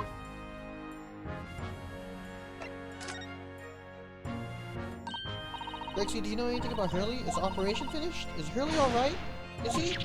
The thing is, don't mince your words, Inspector, please. You don't mean to say that Mr. Sholmes is... No, the operation is done and dusted. It's just that, well, out with it. Well, yes, ma'am. They use something called a general anesthetic. A general anesthetic. It's the latest thing, renders the whole body insensitive. The whole body anesthetized? Anesthetized? How do you pronounce that? Is that even possible? It means the operation can be completed while the patient is fast asleep.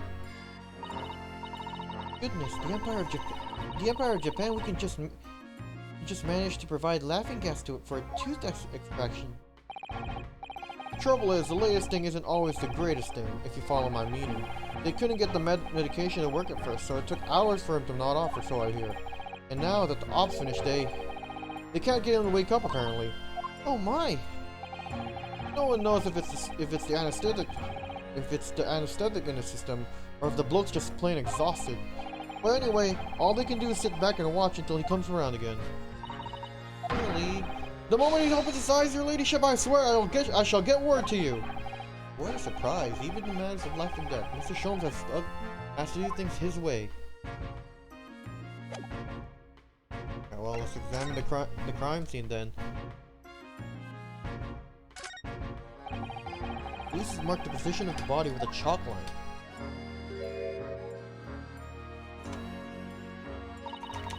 Poor Mr. Windybank, he was a nice old man. Well, he was shot just once through the heart. Most likely the fellow died instantly. He wouldn't have felt a thing.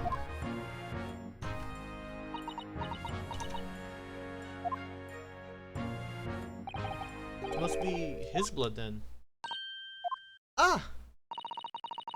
I don't like to ask such at a wretched time, Iris, but I wonder if perhaps...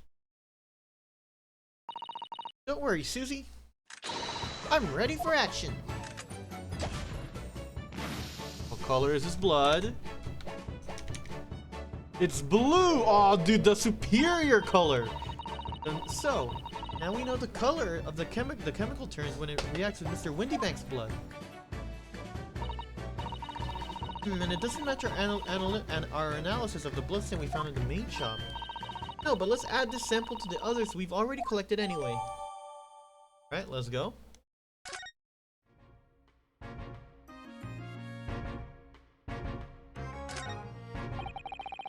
Look at these articles that have been deposited. The room is stuffed full of them. I can't believe how many there are. A bicycle, a gramophone, musical instrument, even some enormous paintings, look! Prices of different people's lives quietly gathered dust here together. Something very peaceful about the atmosphere in here. Or at least there would be if not for the chalk outline on the floor and the policemen shuffling around. Not much I can do about that, sunshine. Oh, it's in the box. Out of all the articles in the storeroom, this is the only thing that shows any sign of being ransacked. Ah! What is it, Iris? That's the box file that my manuscript was being kept in. Oh! Iris' story, The Hound of the Baskerville. Really, that's not what all this... Sorry, Iris, but if you ask me, he sold it. Without telling you. Let's check inside the box. At once! Yes.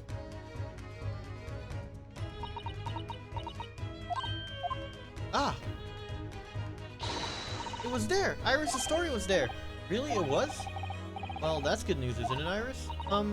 Yes. I mean, of course I believed Hurley when he said he deposited it here, but still. It's a relief to actually see it. Really? Because that's not a very well hidden frown. Let's go. Let's read it. Look at this manual. It's so long. Hound of the Baskervilles. And Cicero doesn't know the exact title of this unpublished story. So this is the way until she's ready to explain it to me. So sorry. Back. Not.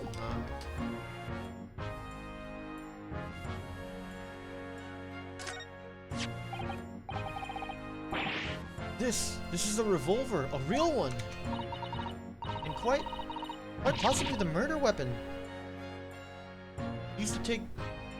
Quite possibly the murder weapon used to take Mr. Windybank's life. What's the matter, Susie? You and Reno look like you're about to faint. Well, it's just that I've rarely seen a gun in the flesh.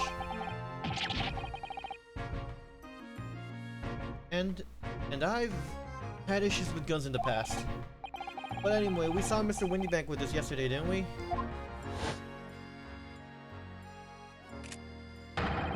I shall have to take my own life!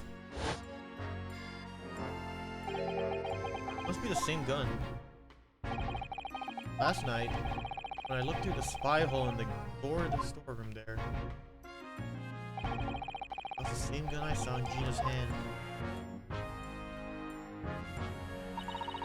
The Windyback told us that he only ever had a single bullet loaded in his revolver, didn't he? Well, it's empty now. The one and only bullet he had in his gun had been fired. We can be fairly certain that only a single shot was fired from this revolver. Oh, I didn't mean to click it again.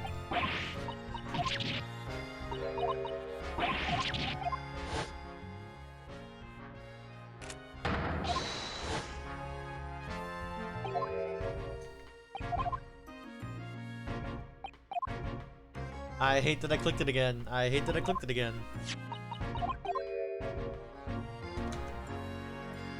Alright. Guess a percent. I guess I need a percent.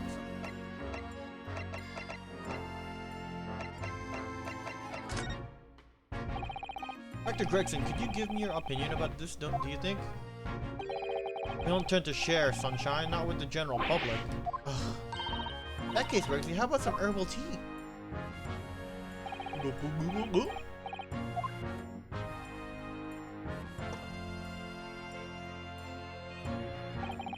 Ah, lovely! Ta very much! Really hit the spot, your ladyship. You don't mind sharing that, then?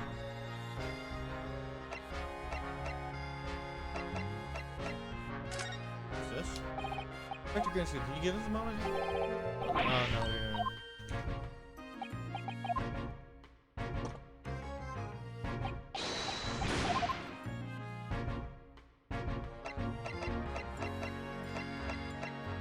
Oh, I guess we can ask him about this one. Inspector? What do you make of this? Oh, what have we here then? A redemption ticket for an article deposited here, is it? Looks like someone ran out of the stationery and wrote the ticket on whatever paper was at hand. Yes, this is a ticket for McGilda's overcoat, the one that little driver turned up yesterday. Oh, actually, no, it's not. Really? You think you know better than me, do ya? No, I didn't mean to, Reno's right, Gregsy, this isn't the same ticket. Of course it isn't, of course it isn't. I never doubted you, your ladyship. So, what's all this about then? If I might be so bold as to ask. This is a second ticket. Second one? It seemed that Mr. McGilda in fact had another article in storage here at Windybanks. Not right.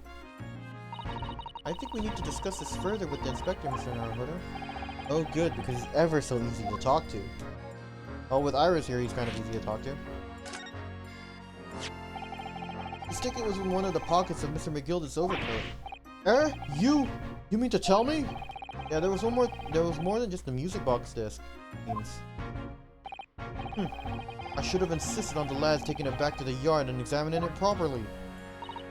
Well, according to the details on this ticket, Mr. McGilda deposited another article here with Mr. Windybank. Yes, I can see it written here. A small box, was it? You have any idea where it is, Grexy? Any idea at all? It's another article belonging to Mr. McGilded. It could be an important clue. Well, yes, I suppose it could be. Please stop looking at me with those big turquoise eyes, all full of hope and expectation. It's too much pressure. I'll lose my marbles, I will. I'll go barking. This is no time for dog impressions, Inspector. That's enough sauce out of you, Sunshine. There's one thing that springs to mind. According to this ticket, the redemption deadline's already passed, hasn't it? Oh yes, of course. Articles are only held for 2 months. So the small box with no longer be in here then. That's right. It's been forfeited. It means it could be on the shelves in front of the shop where the forfeited items are offered for sale. Yes, the shelves in the front. We must search them at once. You're wasting your time. Oh? There are dozens of little boxes out there, hundreds even. We can't possibly know which one might have been McGilded's. That information's not written in the ledger. Ugh. Well, I think we should at least have a look, just in case. Of course, your ladyship, of course. Very sensible of you, I'm sure. I'm getting old.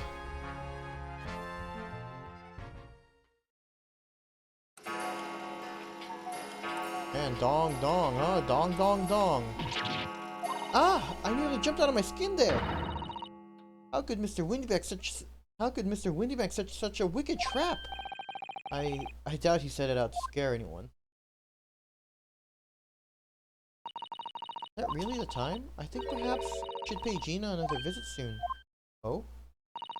Her trial is tomorrow. We must establish whether or not you will be defending her. I think we should ask her one more time. She may have changed her mind. Don't you remember, Runo? You told her she could rip up the representation papers if she didn't want you to be her lawyer. Really? Did I say that? Yes, you did. Deadline for submitting the paperwork is fast approaching. In that case, we'd better hurry back to the prison and talk to Gina again. Okay, so we're not looking for the box instead? No? Yeah, it looks like... Oh, why not, right? Yes, this is where all the items that have been forfeited by their original owners are offered for sale. That's right, they've all got little price labels on them, but there's so many. I wonder if the small box in this ticket was... I wonder if the small box this ticket was for is still on the shelf somewhere. The box that Mr. McGilded deposited here is just over 2 months old. Even if it were, finding it promises to be very troublesome indeed. There's so many boxes. It could be in any one of them. Mr. Sholmes said that a pawnbroker's was the safest place to store anything, more secure than a bank's vault. So perhaps the small box of Mr. McGilded contains something of very great value. Well, if that's the case, he probably kept it locked. So then we need to find every box with a lock and break them all open. Hiya! Oh, dude, I got thrown. What? That sort of misconduct would get you arrested. I won't let that happen. This takes me back. It's been some time since you said it last through me. Alright, it looks like I'm getting nowhere with that. Move on to let's go back to the prison.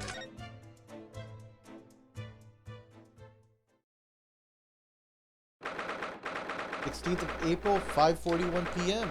Local prison, cell 13. Let's get it. Ah, Gina, good, you're back. Ah!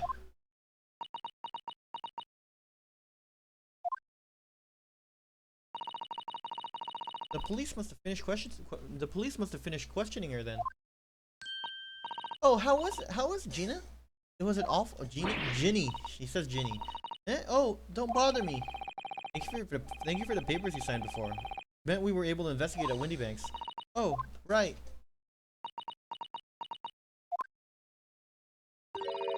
Don't you want to know how we got on? We've been ever so busy. What's the point of asking? Won't change what everyone's saying that I did it. That's not. Gina, we came to ask for your final decision. What decision? About tomorrow's trial. Will you let me defend you, or not?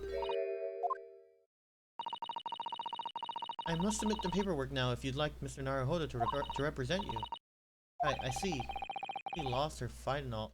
Really lost her fight all of a sudden. No way, but I know what that feels like. The worry is just so hard to bear.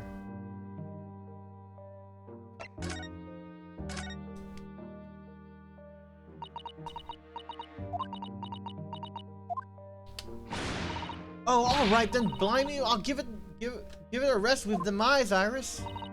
So come on then, fill us in. Who done it? Unfortunately, we don't know that yet. Don't say. Don't know yet, Gina.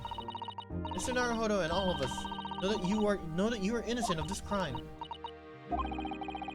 While we haven't managed to work out who the real culprit is, there are a number of interesting facts that we've managed to establish. Oh yeah? Like what? Well, for example, the reason for your being here in the first place. I think I know now why you were broken to Mr. Windybanks that night. I'm going to have to take some evidence that clearly reveals the reason and thrust it in Gina's face. Or I can present it to her calmly, I suppose.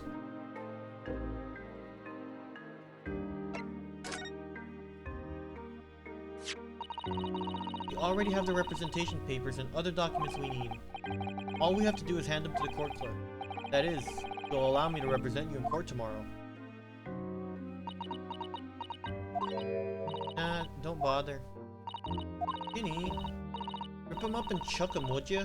Them representation papers or whatever they're called. Still ain't fancy enough to have a bin. Oh, so what will you do in tomorrow's court tomorrow? I'll be fine on me own. I don't think you will be. Look, it don't matter. What's gonna happen is gonna happen. One stubborn pickpocket.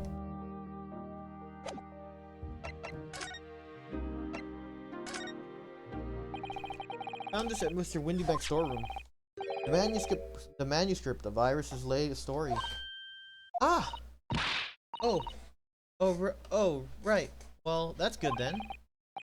Curiously, the storeroom at Windybank showed no sign of being ransacked for items of value or the like, with the one exception: the box file that housed this manuscript. It was you, wasn't it, Gina, who broke open the box containing the manuscript last night? Eh? You were determined to find out whether or not the Hound of the Baskervilles was really there. That's the real reason you broke into the storeroom last night, isn't it? Ah! Why don't you tell us what happened, please? Talk about Iris's manuscript. Alright, yeah, this is this Baskerville story. The latest Sholmes adventure, right? But it ain't been printed yet? So I figured it's gotta be worth a fair few pieces of silver, right? Oh yes, at least 5,000 pounds. What? So, you intended to sell Iris's manuscript, did you? No, Ginny, how could you? Well, wait, no, hang on! Of course I weren't going to sell it. All I wanted to find out what the manuscript, or whatever you call it, was really there or not. The only reason I was in there in the first place. For Iris's sake. Isn't that right? Ah! We knew why you'd done it from the start, Gina. Of course we did. But I knew you wouldn't do anything mean like that, Ginny. I just knew it. Well, I saw the manuscript in the storeroom. It reminded me of what you said the night before. Grown-ups do a lot worse than that, believe me. Barefaced liars, a lot of them. You just ain't realized it yet. I'm telling you, that manuscript ain't at Windybanks. You'd soon see it if you had a look. If I'm honest, I have wondered if Hurley is telling me the truth sometimes. I mean, sometimes I wonder if he might have had my manuscript somewhere. I mean that sometimes I wonder if he might have hidden my manuscript somewhere else. Somewhere I don't know. No, it's wrong of me to doubt him.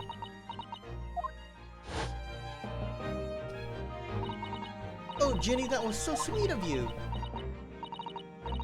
Alright. I'll tell you why I did it.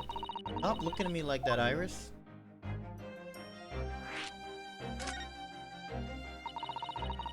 It weren't because of Iris. That's not why I did it. I just wanted to know the truth, that's all. Wanted to know if Mr. Holmes was being honest, if he really deposited the manuscript. Thanks. Like I told you the night before, I never had a father. But Iris' lot ain't like mine. She's got her dad, only she can't see him. I reckon that's gotta be harder. That's why she writes her stories. They're about her dad, really. That's what it sounded like to me anyway. Last night when I was listening to what you were saying, stories about Daddy? You mean they're not the adventures of a great detective, so much as the adventures of a great detective and his trusty partner?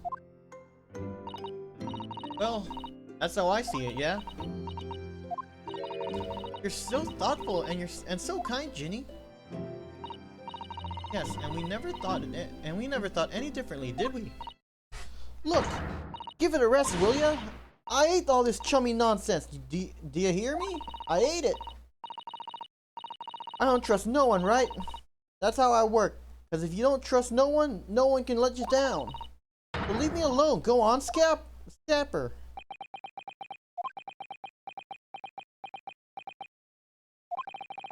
I didn't notice until now. It's unmistakable. Right there. And on both sleeves of that overcoat. Some very suspicious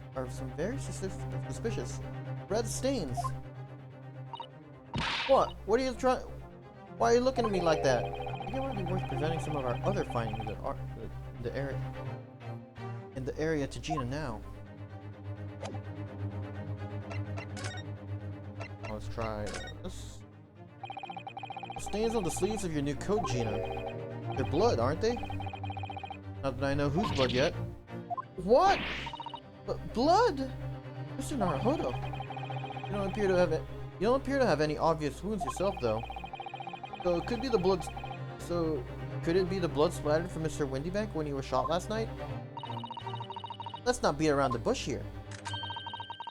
This trusty friend of mine will get the results much faster than anything else. Eh? Take it easy, Iris. Get her, Iris. Get her. Don't move, Ginny. I'm going to shoot.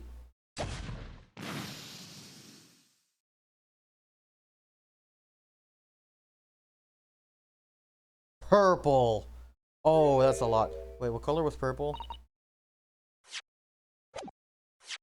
Whose was purple again? Purple was Mason. Okay. Oh, yeah. Windybank was blue. The best, really the best color. Oh. Oh my! What the? Forget the sleeves. The whole coat's drenched. The whole coat's covered in blood, of course. The black color of the fabric is masking the stains. That's why we haven't seen them until now.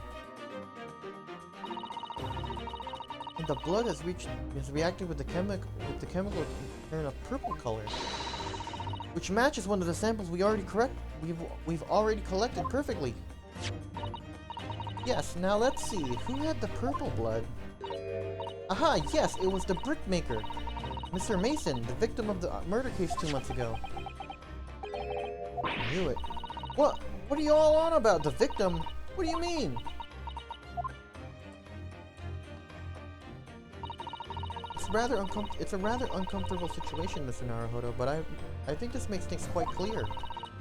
It means the omnibus case is finally solved. Think about who really murdered the brickmaker, Mr. Mason, is revealed. Oi, would someone explain what's going on? Stop telling half a story!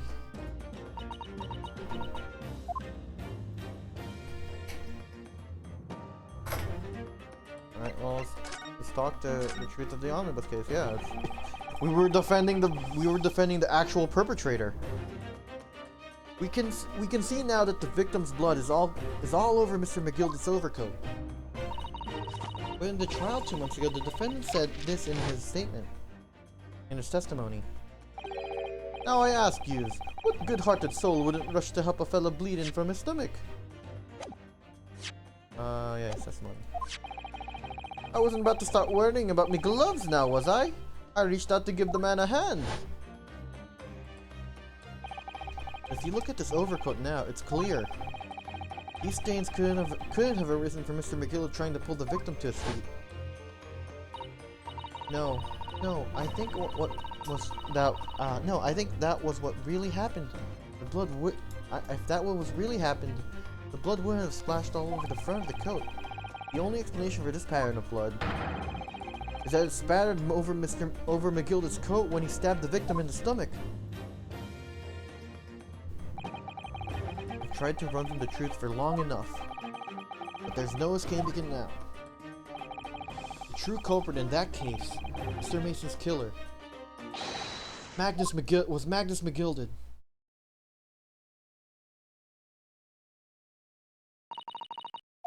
Naruhodo. That horrible case was solved at last, and I helped the man walk free from that trial. I used all that twisted testimony and all that sham evidence to prove his innocence.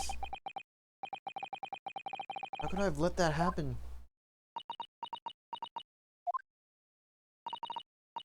Bruno, do you believe him though? Do you believe Mr. McGill is innocent? I believed, or rather, I think I was trying to believe. I wanted to. Because believing in those you represent in court is a defense lawyer's greatest weapon. A weapon.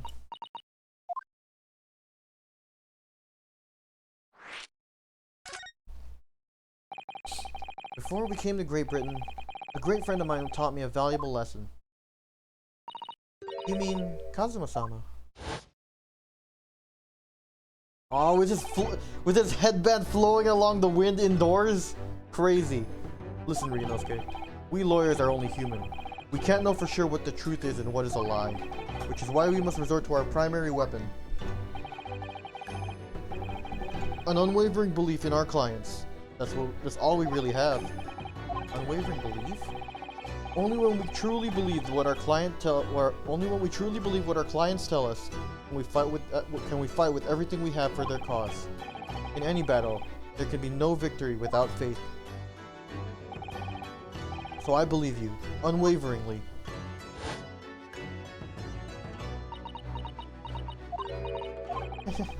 What's so funny, Gina? So funny, Gina? Or sounds like this Empire of Japan you come from. Everyone must be soft. Well, come on. Look at the message it's got. Look at that. Well, come on. Look at the mess it's got you into believing in that bog trotter. Yes, I inadvertently helped a murderer walk free. Well, at least you've learned your lesson now, eh? Believing in people's never worth it. Someone always stabs you in the back in the end. As soon as you let down your guard, you've had it. Take a leaf out of my book. Believe no one. Believe no one, get hurt by no one. Tina, may I ask you something? What? I'd just like to make it absolutely sure. What would you like us to do with these representation papers for tomorrow's trial? How many times do I have to say it? Rip them and chuck them away!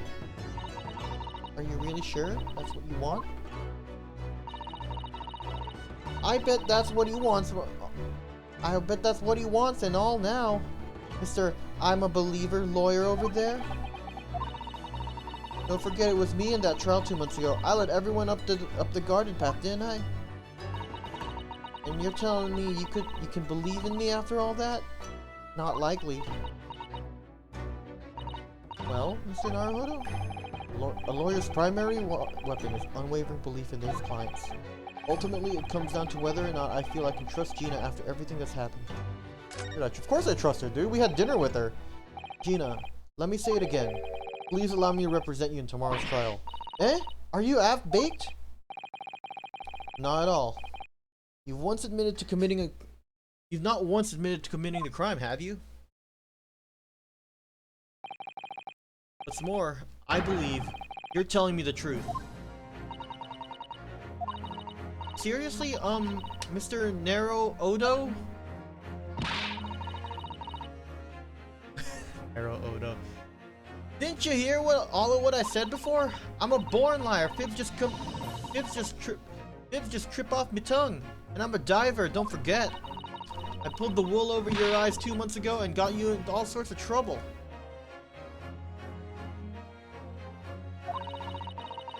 Why would you ever trust me now? I just don't get it. Gina, I do understand why you chose not to put your trust in others. But what I assure you, there is more to this life than you've realized. What do you mean? The world we live in is full of people you would do very well to trust. People who won't ever let you down. Eh? It's true that I'm a student of law, and I'm certainly lacking in courtroom experience. But I can promise you this. Whatever happens, and until my very last breath, I am completely on your side.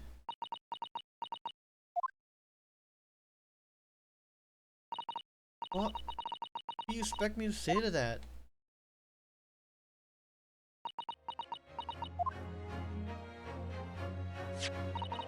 Then it's decided. I will take these papers now and carry out the necessary preparations for tomorrow's trial. It would be a shame to throw them away now after it's been penned with your name so beautifully. Do what you like.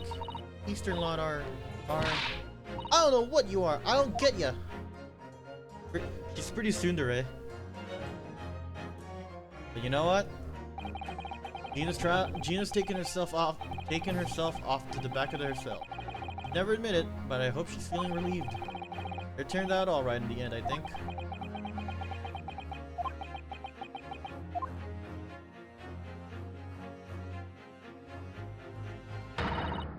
Whoever's hiding there, show yourself at once.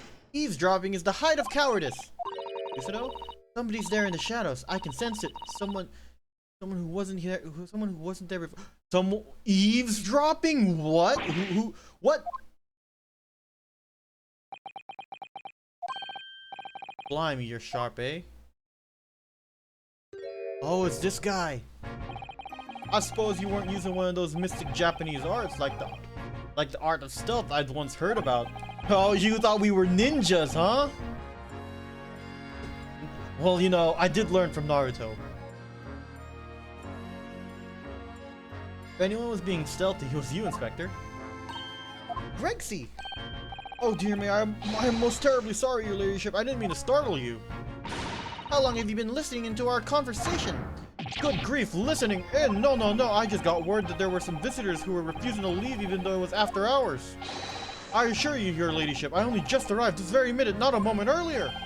That's all, nothing untoward, nothing at all. After hours? You're really that late already?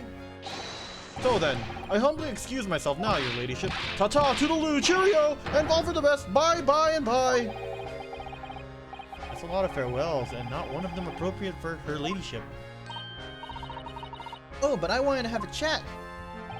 I'm terribly sorry, but time is pressing at the minute. Oh, I see. That's a shame. If I don't get this emergency at the Supreme Court dealt with sharpish, Lord Strongheart will, well, emergency? Lord Strongheart? Nothing! Forget I said anything!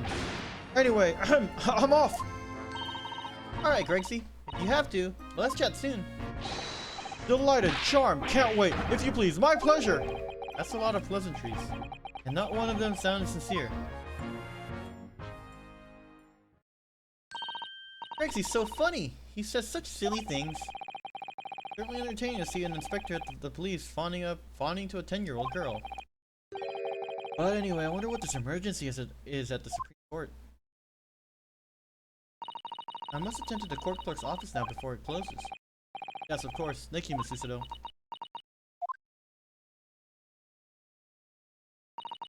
Kindly escort Iris home now, Mr. Naruhodo. I shall meet you there later.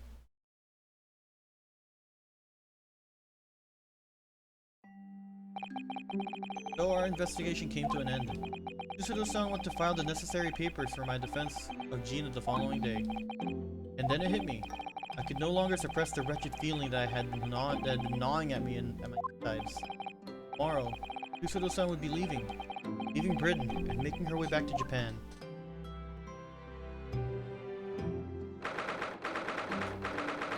16th of April, 11:13 p.m. Naruhodo's legal consultary. Naruhodo-san, it's been a very trying day, hasn't it? I do hope you're not too exhausted. What about you, Susato-san? Today's been even more trying for you, I'm sure. Her Sholmes were shot before our eyes. Ino was arrested. All on the back of that news that her father's fallen ill. Must return to Japan at once. I hope your father recovers soon. Thank you for your kind words.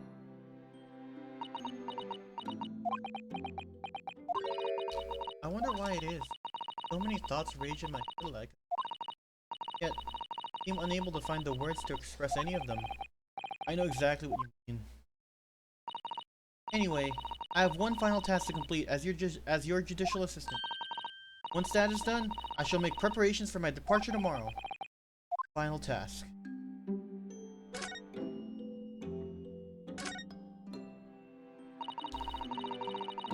It's just 2 months since we arrived in London, and we've managed to establish this office. It was finally feeling as though we were settling in. I would be lying if I said I felt no regret. I'm so sorry, Susato-san. It's just so sudden. I really don't know what to think. I've had no time to gather my thoughts. I know we've only been here a short time, but in my limited experience of the courtroom, I feel I've learned something. And what would that be? Seems to me, there are many facets to people's personalities. Facets? And like a jewel, the light plays off them in complex patterns, illuminating their actions and their motives. But we see only a small number of the total facets, and what is illuminated is only part of the whole story. What lies in the shadows? What do those facets we cannot see look like? Perhaps there are some parts we'll never lay eyes on for as long as we live. So true. Sometimes I feel as though I'm blind to so much. But I keep hoping that one day it will all become clear. That all the facets will be illuminated, and I'll finally understand how everything fits together. Naruhodo-san, I suppose what matters is that we keep our eyes open. Keep moving forward. Even if the way sometimes seems dark. Amazing to think it's been just 2 months. I've grown so much. Sorry? I've what? Oh no, it was nothing. Unimportant.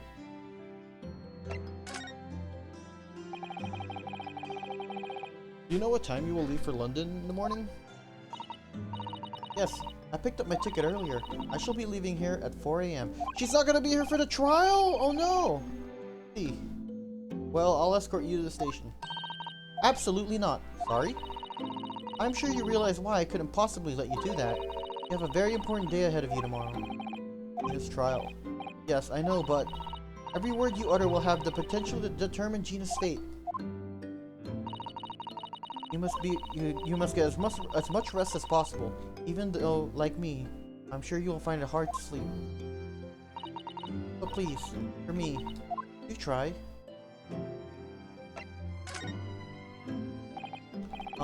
You mentioned one final task a moment ago. What did you mean? Oh my, I nearly forgot. Please, I want you to have this. What is that? A huge bundle of documents? It's my notes, from the case 2 months ago. The murder that was committed on the omnibus. The Gilded case? It seems to me that this case of Mr. Windybank's murder, of which Gina is accused, is very much tied up with the omnibus case, in many ways that are not yet completely apparent. So I took the liberty of consolidating my writings about the case over the case to you. Everything else she had to think about. Susato-san still managed to do this. And all neatly laid out for me in her beautiful handwriting. It was my pleasure. I can only hope that it will bolster your case tomorrow for what again? For her? Good? For Gina. Duh. Thank you so much, Susato-san. I'll do my best to use it wisely. You really are the best judicial assistant in the world. Well, that's extremely flattering. but I'm sorry to say that I've been a complete failure. Sorry? I didn't quite catch what you said there. Oh, ignore me. I was just mumbling to myself. Oh, that seemed ominous as fuck.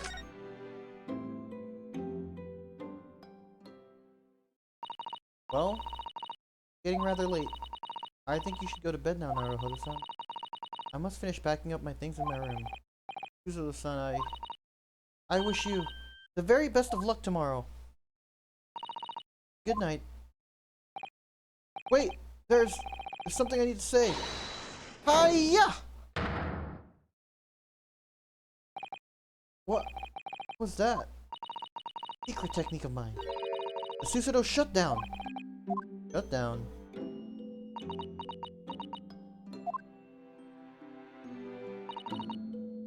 Please, I implore you.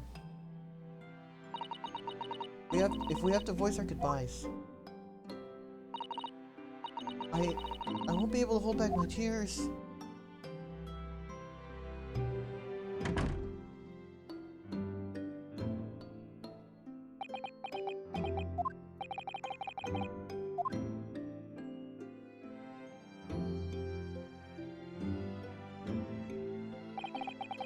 Truly has been a trying day.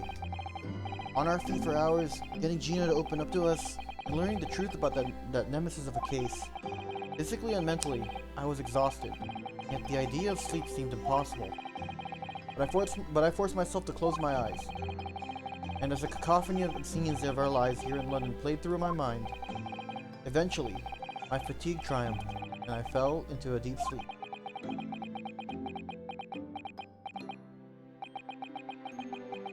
Damn.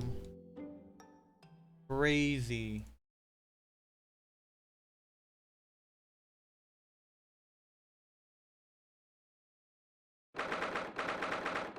17th of April, the small hours. Saint Sinners Hospital Award 3. Yes. Quite understand. That's a great weight off my mind. Is this it's Herlock Sholmes! He's awake! Rest assured, I shall put everything in place exactly as we have discussed. Thank you so much. It's been an honor and a pleasure to be acquainted with you. On the contrary, the pleasure has been mine. I bid you farewell, and Godspeed. Oh, he was talking to my dear madam.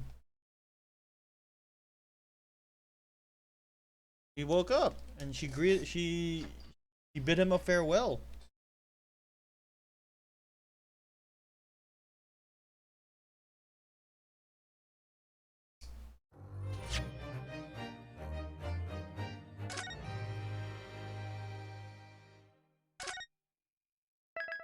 Yo, what a way to end off the investigation portion of the chapter 5, dude. We going to trial. We're going to court, man. It's crazy. We're defending Gina. You know, we kind of saw that coming. Defending Gina. We'd be defending Gina. Let's see. Before we're gonna go ahead and end stream there. Before we go, we just have to give some couple thanks around. Special thanks to you know, first of all, for everyone who stuck around watching, dude. It's been a good time. Really appreciate the viewership. You know, also a very special thanks to the homie Keon.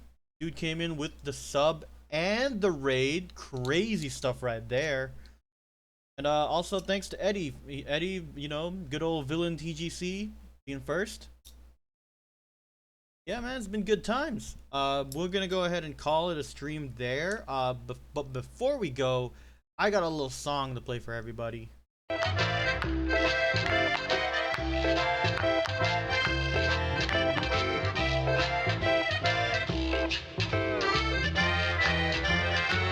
Well, now it's time for So Long, but we'll sing just one more song. Thanks for doing your part, 'cause you're real smart, except for you and you. and that guy too. We can do anything that I wanna do.